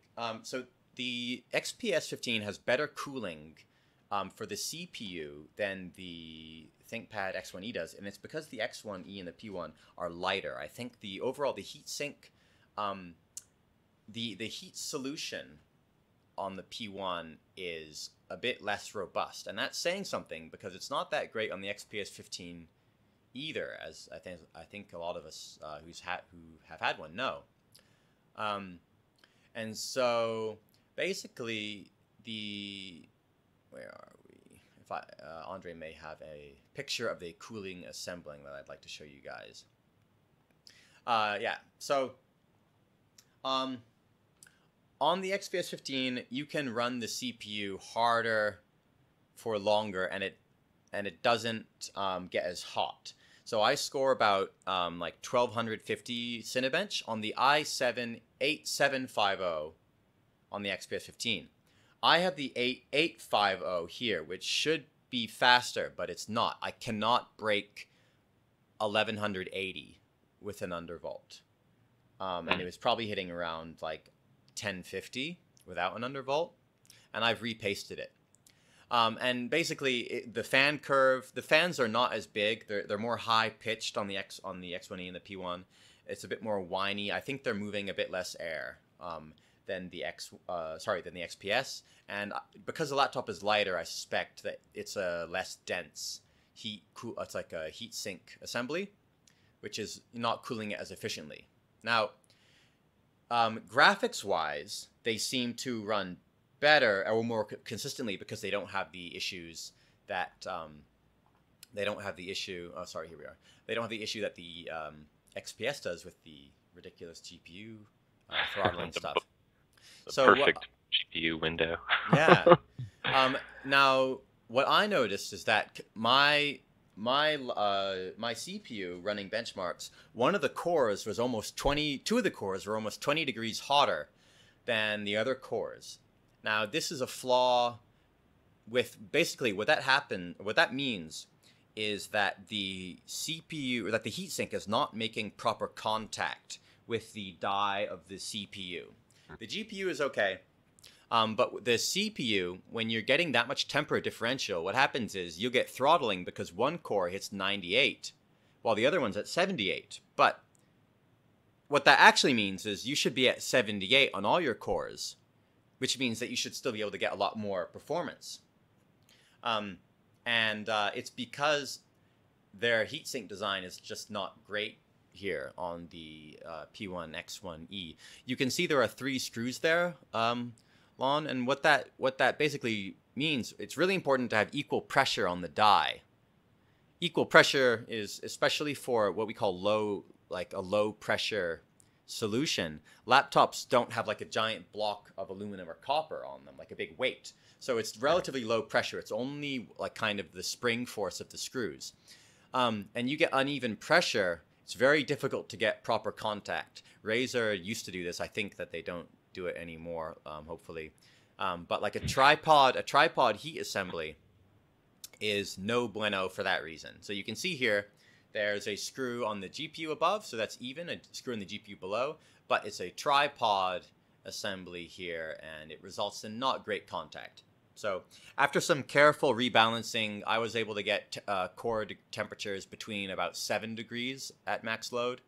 But still, my CPU performance is not quite that of the XPS 15. So if you buy this laptop, there is no reason to upspend for the better CPU, right? Unless you need it to get the GPU like on Macs. So similar situation as sort of the MacBooks, like the i9 and the, like the 2.7 gigahertz.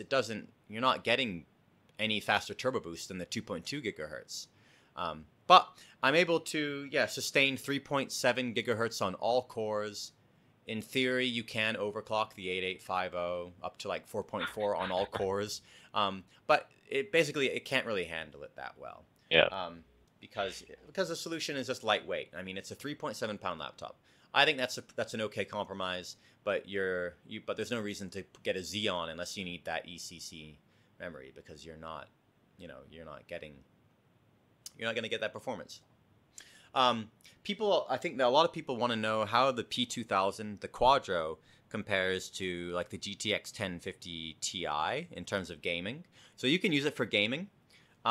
It's got some minor differences. Basically, I'm seeing around like 8% less performance on the Quadro. I get a Firestrike score of about 6,100. And I believe the 1050 Ti, I can actually check Andre's review here for his benchmarks. So about 6,500. So, 6,100 versus 6,500 is, you're probably looking at like 5 or 6%. It's not bad. It's not bad at all. So it works fine for gaming. The reason I got the P1 was simply an issue of stock. X1Es were out of stock, and Lenovo seems to be facing parts supply issues for a lot of laptops these days. So latency, right? So if you're looking at latency issues, I have not had latency issues on the P1. I'm a DJ. I do use it with Recordbox with my Pioneer XJJ RX2, and I haven't had any issues like with the XPS 15. Now, BIOS bugs. Here's the problem. Okay, with both these laptops. So Lenovo shipped the X1E and the P1 with BIOS options that hard brick the machine potentially. It used to be that if you turned on, the option was like BIOS assisted Thunderbolt mode, I think. It would shut off and it would never turn back on. And I think it was in conjunction with something like, if you have like quick boot off, if you have like sort of a debug boot on, if you need to run Linux or something, that was the first, like, if those two things happened, then your machine was bricked. Now, we're a few months out of the gate here, and there's been 2 or 3 BIOS updates since then. They don't mention anything about fixing this problem in the release notes, but they say that they fixed the problem on the support forum. But what happened was, now if you change, there's a BIOS option in the P1 and the X1E to switch the graphics mode to discrete only instead of Optimus. So you cannot turn off the discrete, you cannot force it, but you can run discrete only. It bricks the machine now. So there are a lot of reports about this. With the most recent BIOS, there are still options that you just toggle it once to run Linux or something, and your machine is bricked permanently. And also, a lot of these parts are on back order. So, again, Lenovo, this is not appropriate for a machine. Like, that is not what ThinkPads are for. That's what, like, a $300 IdeaPad is for. Yeah. Then you can cut costs on your BIOS and your firmware stuff. Well, ThinkPads are also routinely used for Linux machines, so that's right, why I'm exactly. laughing over here. I'm like, Red Hat engineers are freaking out over this. Exactly. and not a lot of reviewers do that. Personally, I don't have time to sink into that. I would like to at one point. Yeah. But I don't have time to install, Ubuntu and try and see if it works or not. And I bought this. It's not a loaner. I don't want to brick it because also I know that their parts are on back order, and so I don't want to. Right. So I'm taking the poor guy that bought this, thinking he'd have a great Linux machine, and you loads find it a up. Tesla. You find a Tesla, get into an accident. You have to wait a year to get it fixed, right? Exactly. Yeah. So, here we are with kind of the all right. It's better than the XPS 15.